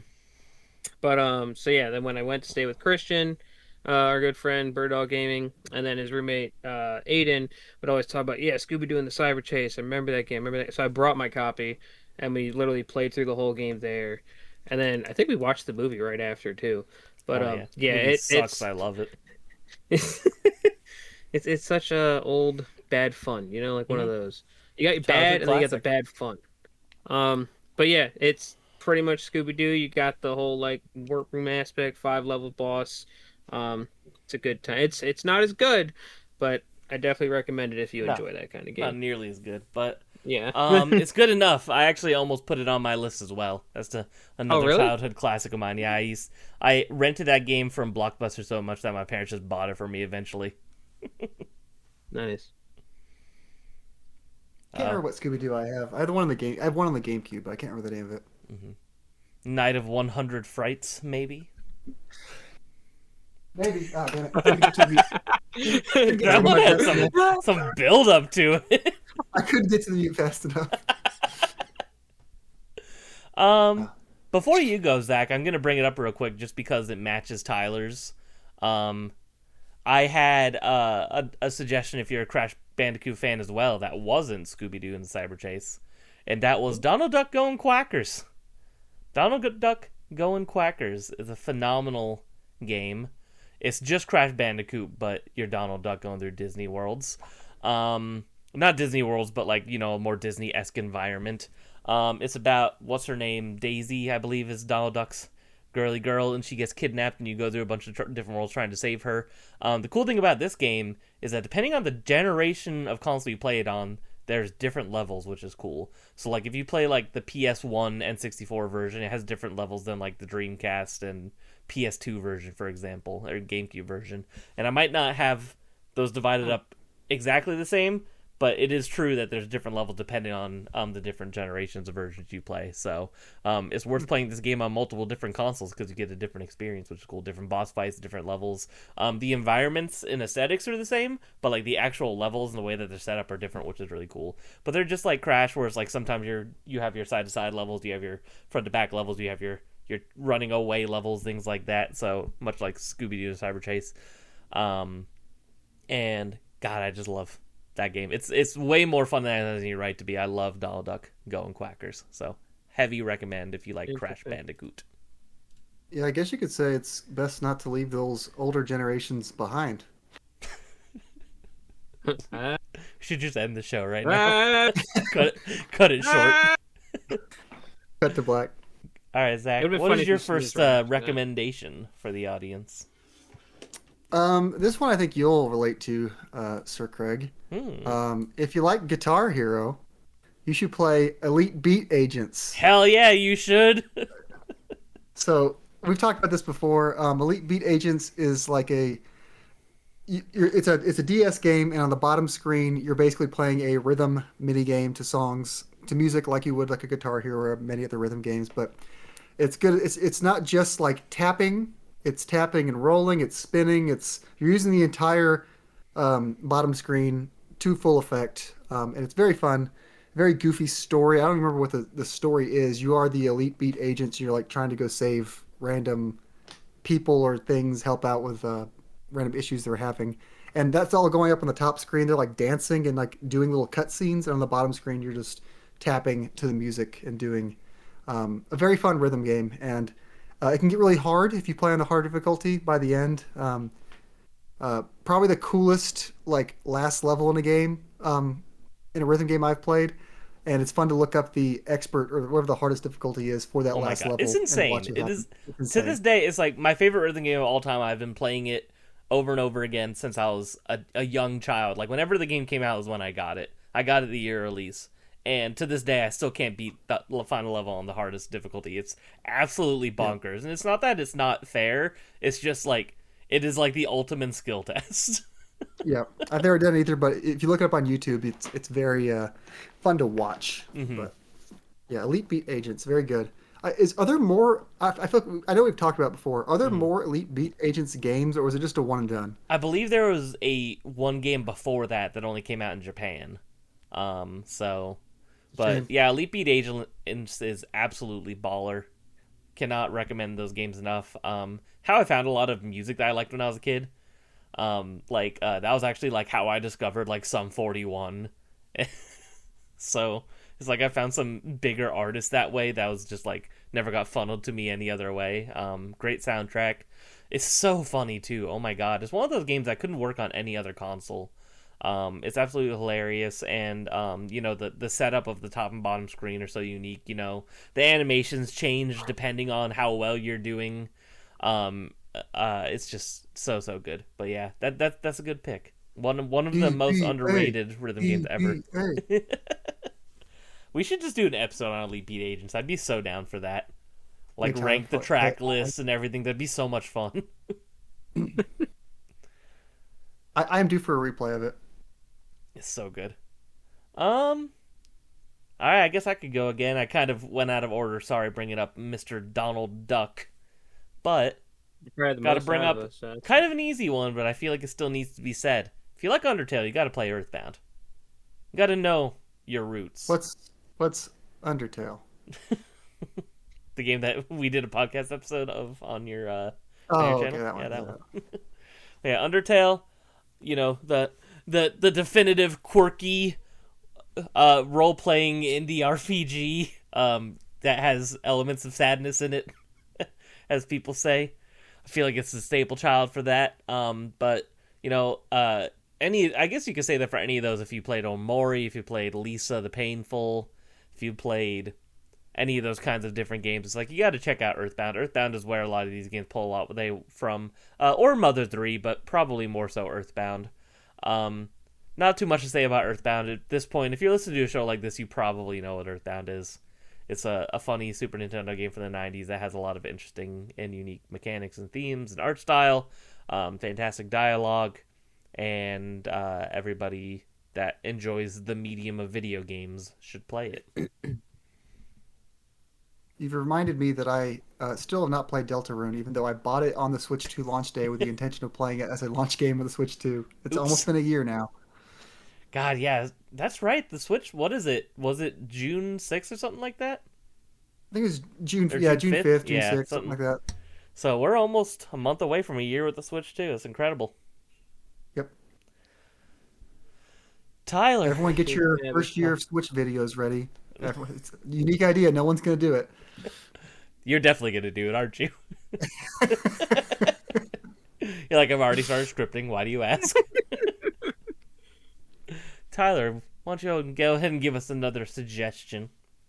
All right, another one I got. So if you like car combat games, you like Twisted Metal, I recommend Critical Depth on the PS1. So if you never heard of Critical Depth, I believe it was actually made by the same developers. And same thing, vehicle combat, except it's underwater. So it has a different play on it. Shout out to the flower. Sorry, He's still gone talking. off. That was a long one. Yeah. His I line don't know was what he mine. said, but he was going. He's like, did you eat lunch yet? I said, did you eat lunch yet? Like, buddy, I'm doing a podcast. That would Like, be incredible if, like, one time the flower was just like, are you fucking ignoring me? Like, you got really... you gotta find a way to like mod it to make your own lines in there. I've heard of people trying to do that. I really want that to happen. I want the thing to scream. I'm sure it's expletive. gonna happen. But yeah, so same thing. You have different kind of, I guess you could say like submarines and stuff like that in the game. Same thing. You get your weapon pickups, all that. Same thing. Everything you would love in Twisted Metal. Same thing. Critical Depth, just a different perspective. Underwater. I would say give it a shot.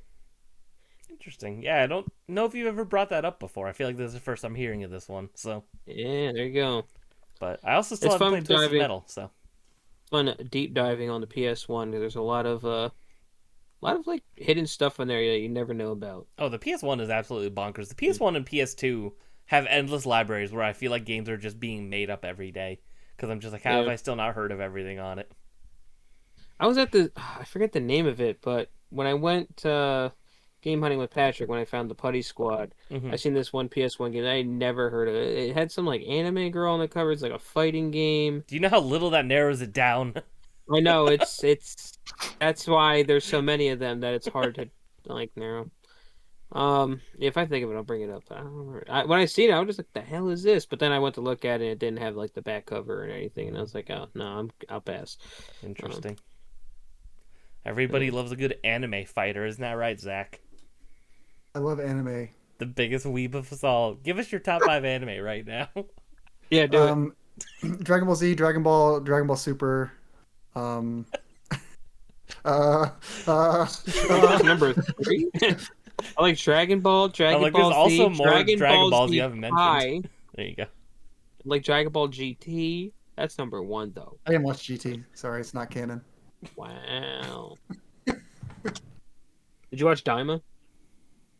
No, I've not seen Daima yet. Killing me. All right. Why don't you, instead of your top 5 favorite animes, go ahead and give us another suggestion. Okie dokie. If you like Evil Zone. I don't know how to say this. If you like Puyo Puyo or Puyo Puyo similar puzzle games, you should play Wrecking Crew 98. This game was originally a Japan-only release, or at least it wasn't North America, but I assume EU didn't get it either. I'm going to say it's Japan only. This is a sequel to Wrecking Crew, but it doesn't play like Wrecking Crew. It is like a Puyo Puyo game, but it's also a platformer. You like platform around, it's Mario, and you like hit things with your hammer to move the blocks and do the Puyo Puyo-ing. It's on NSO now. They did release it on the North American NSO, even though it was never released here. It's very fun. It also includes the original Wrecking Crew in there, which I think is very funny. I'd like to try to get this game one day for the shelf because I think it's a funny little game, but it's pretty hard. I had to use a lot of rewind and stuff to finish it because by the end it demands like perfect Puyo Puyoing and perfect platforming, and it's just a lot to handle at once. Oh, interesting. But it's a very neat game, and you can get through it in a day if you choose to use your time manipulation powers to yourself. But Everybody's a superhero now with Rewind. exactly, yeah. Wrecking Crew 98. It's also interesting that it's called like people always call it Donkey Kong 94. It's not called Donkey Kong 94. It's called Donkey Kong. Yeah. This one's actually called Wrecking Wrecking Crew 98. So. That's also Yeah, check it way into like N64 life, so that's interesting how late that came out. Yep, and you play as the builder hat Mario, like the Mario Maker look, How which is interesting. interesting also. But I might have to check that out because you've talked that game up a few times on the show.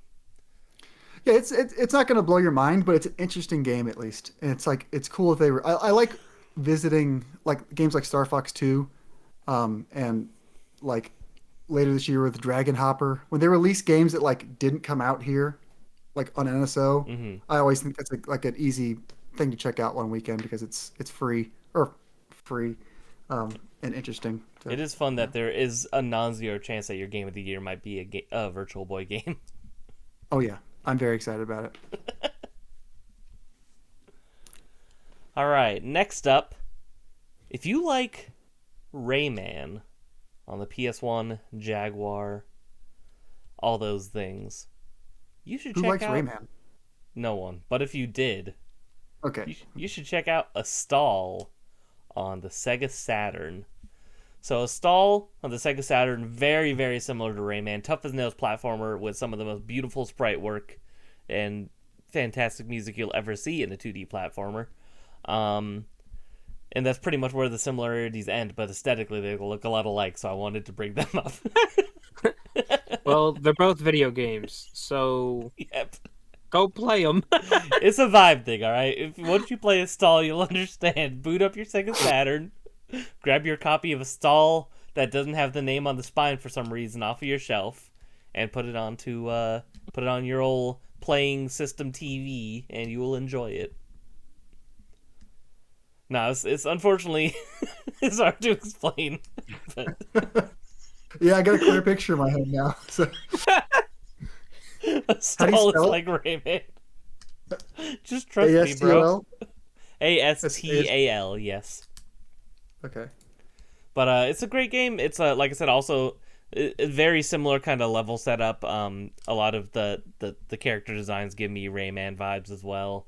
I just think that it's kind of a more lesser known platformer of the time that I think fans of Rayman would also enjoy. It's hard, but it's not as hard as Rayman, so much more forgiving. Yeah, I get a 53 out of 100 from Mean Machine Sega, and IGN gave it a 3 out of 10. So It's good. Speaking sure of it's Mean fine. Machine, if you like Puyo Puyo, you should play Dr. Robotnik's Mean Bean Machine. No, I'm kidding. But no, A Stall is very good, and that is a fun fact about that game is that for some reason they've just forgot to put the name of the game on the spine. So if you buy this game physically, it's just the Sega Saturn logo on the spine with nothing else. There's no game name, which I've always That's found pretty very neat. funny. Oh, I where do see. you put it on the shelf? Where do you put that on the shelf? Serious question. Where do you put it? The S is for Sega Saturn. I still put it. Yeah, I guess you could. I used to always just put it in the right spot, but Come on. there it is. Yeah, see, there's nothing on the spine. Interesting. So maybe not the best recommendation, but it's a recommendation and it's good. You just gotta trust me. Yeah, there's Trust some me, good bro. reviews in here. Sources. It seems like a pretty diverse review window here. There's some 9s, and there's all the way down to 3s. Crazy. There's a B. Someone gave it a B. A 3 is insane. It is a good game. Hey, I don't know. Tell I'll me have to check out the who at review. IGN wrote that. I need to send them some hate mail. Yeah. I need to find them on current day Twitter and complain about their review of A Stall from 1998, I would assume. Like, yo, you remember this review? Fuck you. What do you give Rayman, bro? Yeah, here's a page Rayman from a 3 out of 10? a page from 1998. I can read the. It's awful. It says. Gosh. What great All right, you know what? recommendations, Maybe Greg. I stand by it. Play A Stall. I enjoyed it. Here's the first two sentences. Want to know why the Saturn fared so poorly after release? Pick up a stall and ask yourself if it's worth buying the console for. This is a crappy derivative 2D side scroller. Yeah, go ahead and read that later. That's crazy. It is. Even That the is so flowers were dramatic. interesting. It is not bad. I'll check out the full review later. Is it long? I mean, I only see 2 paragraphs here. Let's just What do would it. I We're do? already here. We've already Okay. derailed. Okay, want Give to know credit why to the the Saturn author real fared so- quick. Who wrote it? Who wrote this? The author, they didn't put a byline. It's by IGN staff. They didn't Wow. put Of a course, name it's on it. IGN. That's funny. Want to know why the Saturn fared so poorly just after release? Pick up a stall and ask yourself if it's worth buying a $399 console to play. This is a crappy derivative 2D side scroll with pretty graphics. The control is okay, the length is okay, the level design is okay, but that many okays don't even equal the sum of their parts when you play this dog. If you're nostalgic for the days of 16-bit, you may want to pick out this out of the the bargain bin. But you'd better be off just dusting off your Genesis. That's the review. Damn. That's the whole thing. I feel 3 like out of that's. 10. I feel for everything to be okay. I feel like 3 is harsh, to be honest. Yeah. Thanks, IGN staff. Tweet to IGN, be like, I want to know who wrote this. We need to have a serious talk with them, and then we need to do a stall dedicated episode for the podcast and have them on. The most recent comments for 2025. This What? review is a 3. Yeah. This review is a 3. A stall is an 8.5. Another brain dead review from IGN. Things haven't changed. Even 1998.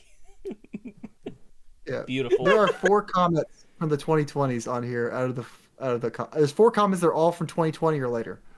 No shit. I'm not kidding. That's incredible. Yeah.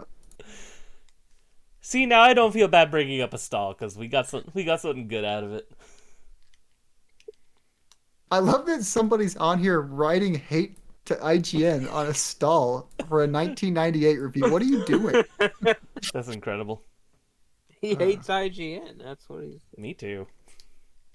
Just kidding. I don't hate IGN, but that's very funny. Anyway, Who's next? Is it me? Is it my yeah, turn again? why not? Go ahead. So this is when I started kind of falling apart. I had 2 that I thought were fine, and the Falling rest of them, I apart. don't know. This one, I think this is still kind of a good one.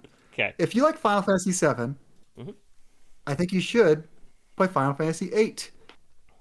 I think a lot of people skip over 8 because they hear bad things about it. They hear it's like not good. I think Final Fantasy VIII, it's not as good as 7. Definitely doesn't have the cultural cachet of 7. But I think it's still fun and interesting because it's really weird. This is one of those like for example, this game it gets harder the more you level up. Like has some like kind of like things that don't make sense like when you play an RPG, like things that kind of go against the grain. But there's a lot of like interesting weird like there's this thing called the junction system, which is just overcomplicated way to like level up your they're not called summons, they're called guardian forces.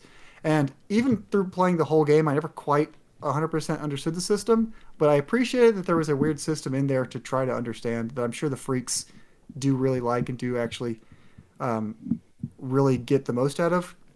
I just kind of pushed my way through this game on 3x speed, like to get through all the battles and stuff, because it is just like Final Fantasy VII battles, but kind of like I said, you don't want to level up because leveling up makes the game harder.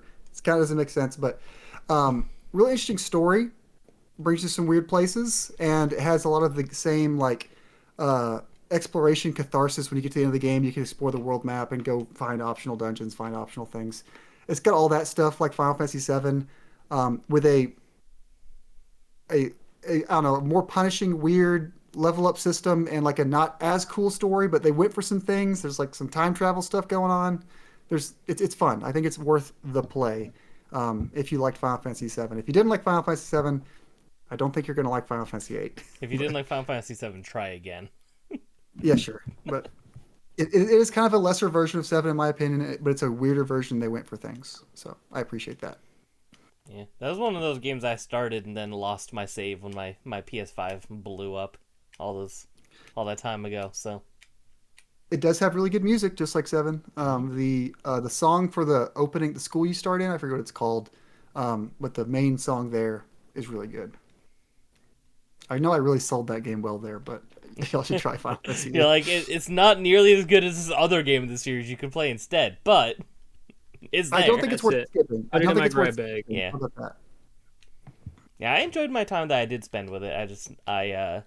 I was demotivated. All the games that I was in the middle of playing when my PS5 died on me, I just got sad and never went back to any of them because I didn't want to have to get halfway through a bunch of games again. So that's why I never finished Stellar Blade and Final Fantasy 15. I was also playing at the same time for some reason, and I was about halfway through it. So I need to go back. None of your save data was uploaded to the cloud?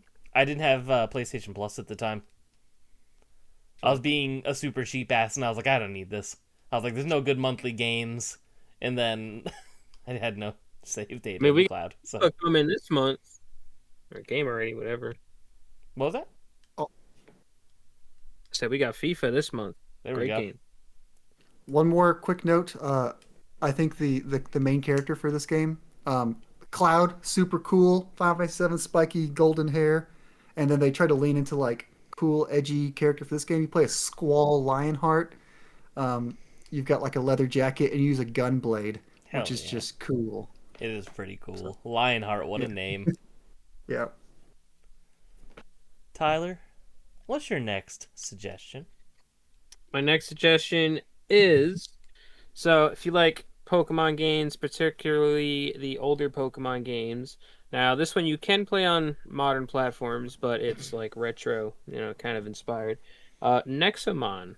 So essentially, same kind of concept as Pokemon. You're going around catching what they call Nexomon. You catch them in triangular prisms, not balls, because apparently that's copyrighted. Can't do that. Makes no sense. But then this game has like a whole actual story where Pokemon, you got like the legendary Pokemon. This one you have what they call the Tyrants, and you're pretty much going on a quest to save the whole world and defeat all the Tyrants and catch them and all that, just rather than just going on the whole HM badge, everything. The game looks great. The visuals are fun. I feel like the Nexomon designs are great. Sometimes you go. Did I freeze again? You did freeze again. Okay, I thought so because you guys froze on me. And I was like, damn. I don't know where I ended. But if you like old school Pokemon, soundtrack's great in this. The Nexomon designs are great. I feel like you should try it. And I know what Zach got up for. Still sealed. The There it second is. copy Still I sealed. bought him. That's the second one I bought him. Why'd you buy him too? Because the first one went to the wrong fucking house. Why does that keep happening to you? Nexomon? Why is your house Oh. cursed? This was at my previous place, but Oh, okay. So you just have that bad luck everywhere then.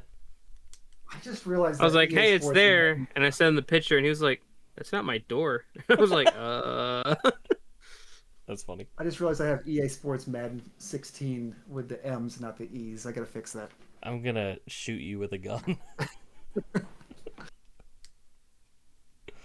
Nexomon is pretty good. I played a little bit of I think there's more than one. I played the first one on Yeah, there's two. iOS because I'm a monster. But it was fun from what I played. I never finished it because I did not feel the desire, especially since there's still mainline Pokemon games I haven't beaten yet. But I did think it was good. It's literally just Pokemon, but with different Pokemon. So blatant ripoff, but not a bad one. Man, they got shinies too. They call them like cosmics in there or something like that. Cosmics. That's I funny. found one. All right. Next suggestion from me. If you like A Link to the Past, you should check out Magic Knight Rayearth on the Sega Saturn. Sounds cheap and affordable. I should try it. It's very cheap, very affordable, very accessible. No, actually, this is one of the Sega Saturn games that even on weaker hardware, I've been able to emulate it well, so I feel better recommending this one. But this really does kind of fall more into the Crusader of Senti category, I guess, where it's like Link in the Past inspired, more combat focused, a little bit more slippery. but it has great music. If you're a fan of the anime, it follows the anime. So basically the exact same storyline for the most part. Has fantastic art visuals, very fun bosses, very fun and diverse areas that you go through. And like I said, if you like A Link to the Past and you enjoy the combat part of it, then you'll enjoy this, because it's not. There's still a little bit of puzzle here and there, but not nearly as puzzle heavy as a traditional top-down Zelda. But this is Imaginary Ray Earth has always been one of the Zelda likes that I've always thought was very good.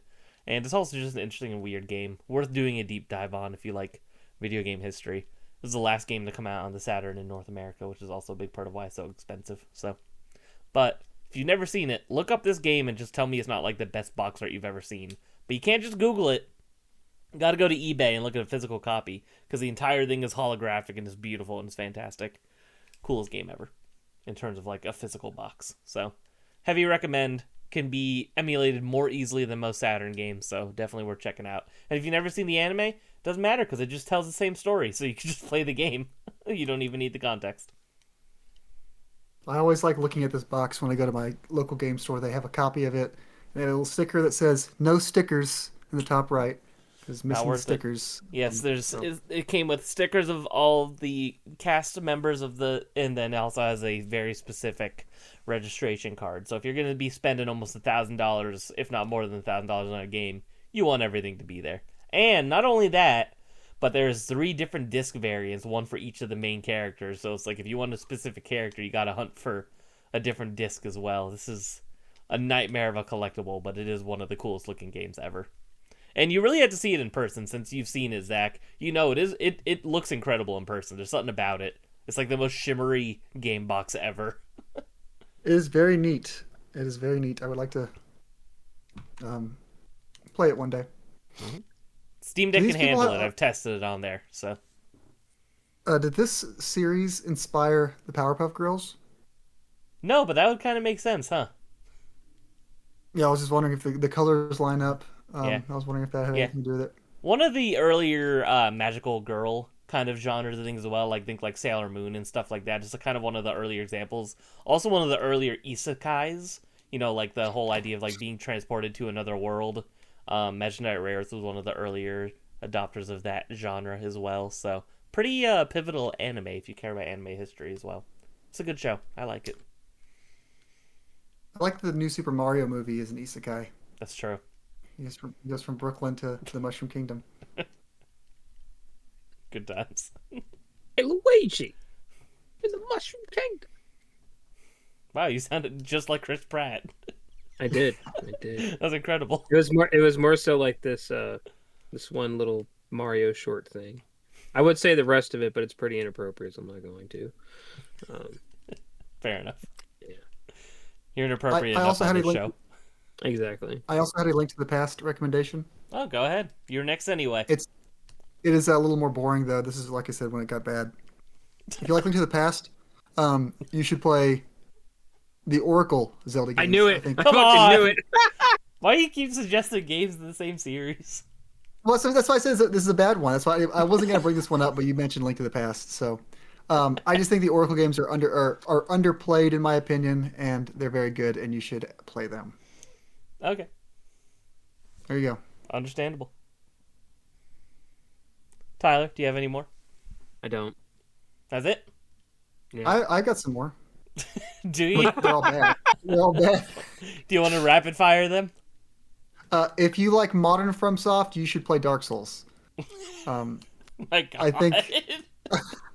think What Demon else? Souls is neat. I think Demon Souls is neat, but it's a little annoying and even less forgiving. And I think everyone should play Dark Souls Okay. specifically. The retro Get better game Dark appreciation for the genre. Souls. It's borderline. Oh my God. Xbox 360. Okay, here's one. If you like Claire Obscure, Expedition 33, God. you should play Mario and Luigi Superstar Saga. So You're I think not that one actually wrong. kinda That's a tracks. good suggestion. I think That's it a one real one. tracks. Go ahead Yeah. and give us the give us you. the skinny Thank you. on this one. That's a legit answer. So, what if I didn't talk about the combat at all? I was talking about the story. Like, Full That spoilers was the for end, like- Expedition 33. So Claire, the combat is very like timing. It's turn-based, time-based, where it has like timing parries and timing attacks, all that stuff. And basically, pick your poison or pick your favorite Mario RPG. Go back and play the original one. Play Paper Mario. I like to recommend Mario Super Star Saga because it's the best high skill ceiling. You can really do silly things once you get the combat. All attacks, and do easy damage back. So I think this is the most fun one to like really get into the combat with. So if you like doing that kind of thing, Claire Obscure, I think Super Star All right. You became a robot. He's spontaneously combusting again. Spontaneously combusted. Hello? Can you hear me? It's working. It's like, hold on, my phone will do. You know what? I'm not editing any of this out. It's very funny. This is just Sure. Okay. So as you were Welcome back saying- Welcome back to our shitty podcast.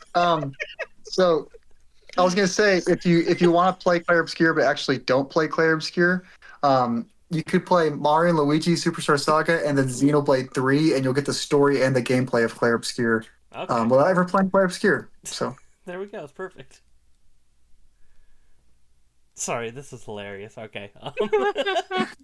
But if it works, it works. Just looks like you're FaceTiming us. We phoned a friend. This is Beating Daily or whatever the hell it is. Beating Daily. Bailey Deating. Bailey Deating. Yeah. unfortunately, that was my last submission for the topic. All right. I have two more, but one of them I'm not feeling super confident on, so I'm gonna go ahead and delete it. No, I You'll- think you should say it. You'll I- never You should know say what it is. I said mine. You'd say yours. Yeah, you should say yours. Okay. No, it was if you like the Sonic the Hedgehog games on Genesis, you should play Rise Star. And I kind of stand by that. You know, they definitely are different speed wise. Rise Star is definitely not fast, but is also made by the same team. Has a lot of that Sonic charm and hot take. It is better than all of the Sonic games on the Genesis. So I have it on the Game Gear. Game Gear version is good. It's different, but it's good. But the Genesis version, probably my favorite Genesis game still. So, gotta recommend it. And then, Tyler, do you have any more? Or are you out? I'm out. Okay. My last one I had, and this was series to series, but I was gonna say if you like the WarioWare series, you should play the Rhythm Heaven series because I feel like it's music, rhythm game equivalent. Lots of varied art styles, lots of varied, not lots of, but there's a little bit of varied gameplay in terms of like what you have to do. Lots of fun, unique, quirky music and very funny. Can be played in very short bursts, just like WarioWare. Nothing overstays its welcome, just like WarioWare.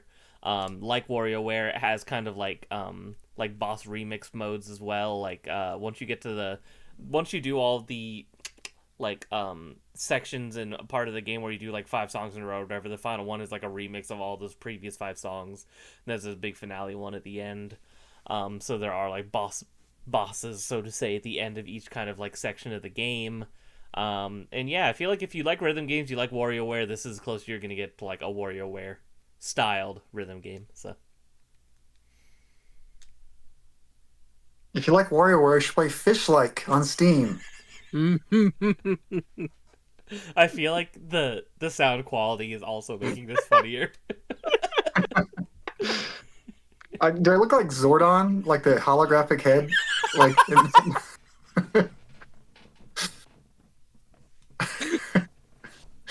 God damn it!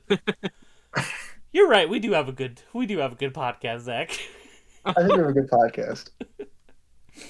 Well, I guess it's time for us to get to the audience write-ins. Hopefully you guys liked our game suggestions. I think we had some goodies in there.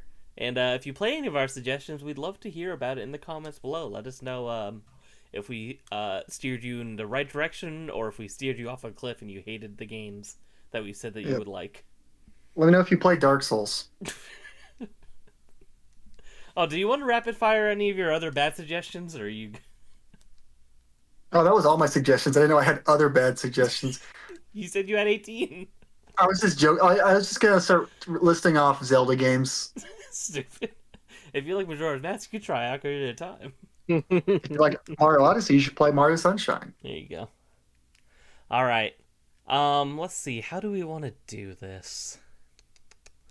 I will well, whatever. Zach will just have to go last. So why don't we do me, Tyler, and Zach can read the last one. Okay. All right. First up, Taylor Suit wrote in, said bone, bone, bone, bone, bone, bone, bone, bone, bone. Now tell me what you gonna do when it ain't nowhere to run. When judgment comes for you. When judgment comes for you. Taylor Suit here. If you, like my friend Peppa Pig, try Manhunt. But seriously, if you like Slay the Spire 1 and 2, try Monster Train 1 and 2. Never heard of Monster Train 1 and 2. I haven't heard. I heard they're very good. Are those They're old well games regarded. or newer? No, they're like similar. They're recent. Okay. Good to know. Good to know. Tyler, go ahead. All right. Patrick wrote in and he said, "This is kind of the same franchise one, but the original Soul Edge, Soul Blade in the States, is often overlooked because of the runaway success of Soul Calibur, its sequel. Not only did it have one of the best intros to this day, go watch it and tell me No. that's Tyler tighter froze than again. Soul Calibur." Jesus. This is just one of those days. Yeah, apparently. Maybe it's just Discord being dumb. I don't know. Maybe, because I've had good connection the whole time. Yeah. So I'm back, I'm assuming. Yes. You All said right, not only did so- it have one of the best intros, and then you cut away. Okay. Not only did it have one of the best intros to this day, go watch it and tell me that song doesn't get stuck in your head, but its gameplay was a tad tighter than Soul Calibur and felt more in like with Tekken, its big Namco brother. There you go. I do love me some Soul Calibur and Tekken. Yeah. Um, I've still never played Tekken, so I need to play a Tekken at some point. Tekken's so good. People love it. All right. John wrote in. John said, "For me, the only one I could think of is if you like Mario Kart, play Track Crash Team Racing. To me, I think is a little better than Mario Kart." Every Crash Team Racing fan does say that they prefer Crash Team Racing over Mario Kart. So- If you like Mario Kart, play Diddy Kong Racing. Good. So good. There you go. If you like Donkey Kong Country 2, you should try Donkey Kong Country. Damn, that's a good suggestion. I That's a should good try that. suggestion. All right, Tyler, go ahead. Dr. Mind P. Goblin says, if you like Panzer Dragoon, try Star Fox. We got a comedian writing in. Uh, All right, Zach, want to go ahead and read the last write-in? yeah, from Jason. Should I say it right in the camera when I read it? Yeah, do it. Yes. Make eye contact. I'll try to. Hello, all. Jason here to give you some retro games that play similar to modern games. If you played Bloodstain Curse of the Moon 1 or 2, play Castlevania 1 or 3 on the NES. If you played Octopath Traveler, play the first 3 Wild Arms games on the PlayStation, as like in Octopath Traveler, you play as separate stories for each character, and at one point they all meet together. If you played Mighty Number 9, why are you playing Mighty Number 9? That's an awful game. Play any of the numbered Mega Man games or X games instead. And last but certainly least, if you've played that remake that of course no one should play, play any other Final Fantasy game. Those are my suggestions. Not like you'll be playing any of them anyways, because you guys seem to hate or just laugh off all the write-in suggestions all the time. Do we? That seems a little harsh. I don't know if that's true. I have had interest in playing Bloodstained, and I do love the Octopath games, but I don't know if I've ever. I think Wild Arms is on PS Plus, right? You can get Wild 1, Arms 2, on the. 3, You and can- 4 now. Yeah, they just had it for. I love Octopath. I didn't know they all come together. I didn't know that in the Wild Arms games. I didn't know that either. Also, our next game is one that we're doing because someone in the audience wanted us to do an FPS. So, I think you're all a I little told him hard on that. us He said, sometimes. I told him that. He said it took 2 years for that. Took 2 years. Yeah, but it's happening. We have a schedule, a strict schedule. I say for episode 50, we just You know what? Episode 52, 53, 54, 50. Let's just start playing like the most white bread Nintendo games. Mario Let's play World. Mario World, Super Metroid. Um, I'm down Mighty for Number that. Nine. We should do Mighty Number Nine episode. That would be good. A historic deep dive. It'll be like 8 hours long. We'll do a documentary style. Won't even be a podcast. Mighty Number Nine is one of the games that you should never play, and we are here to tell you why. That's a good video essayist voice, Tyler. See, I'm good sometimes. I try. you know, what'd be a fun gimmick for a video essay. Huh. Lead in like that, Tyler. Just like a super well spoken intro, and then we just start talking about Applebee's for like 45 minutes, and then we go back to the episode midway through that. Welcome back, ladies and gentlemen, to Generations Behind, your bi-weekly podcast. And today we're going to talk about Applebee's. So, Craig, what is your favorite thing on the menu? Dude, I'm all about them half-price apps. 3 to 6, good timing.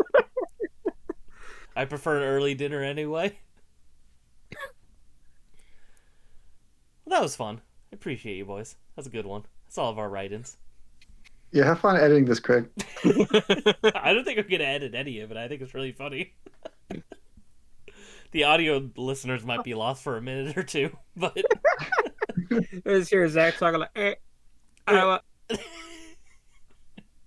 just like that. But But yes, our next episode going to be Half-Life. So if you enjoy Half-Life, if you've played Half-Life, please make sure you write in. Let us know your thoughts on that game. Looking forward to playing a nice historic title for the show that none of us experienced before. Zach, goodbye to you. Anything fun planned for the rest of your weekend? I intend on playing some video games this weekend. Perfect. That is the main plan. Tyler, any plans for you this lovely Saturday and Sunday? Got a wrestling thing tonight. Got a friend coming over. And Andy froze again. playing games. So What a rough I think I episode. froze.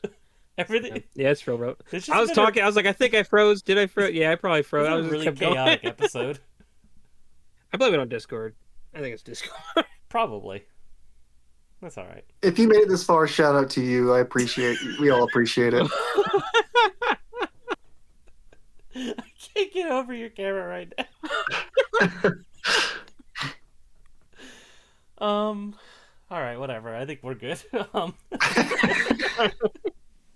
I'm gonna go see Mortal Kombat movie 2 tonight. Can't wait. And other than that, I don't know. Might go take a nap after this. I'm a little tired, a little sleepy today, guys. A little bit of a sleepy guy. But if you enjoyed the show, make sure you share it with your friend, your coworker, your grandma. Sure, they'll all enjoy it. Thank you all for listening. I don't even know what I'm saying anymore. I'm so tired. This episode's been a hot mess. We love you guys. If you like Thank for Generations listening. Behind, you'll Yeah. like the Joe Rogan experience. We could end it there. Everybody, make sure to call your parents when you think of them. Tell your friends you love them. And we'll see you all in 2 weeks. Adios. Goodbye, everyone.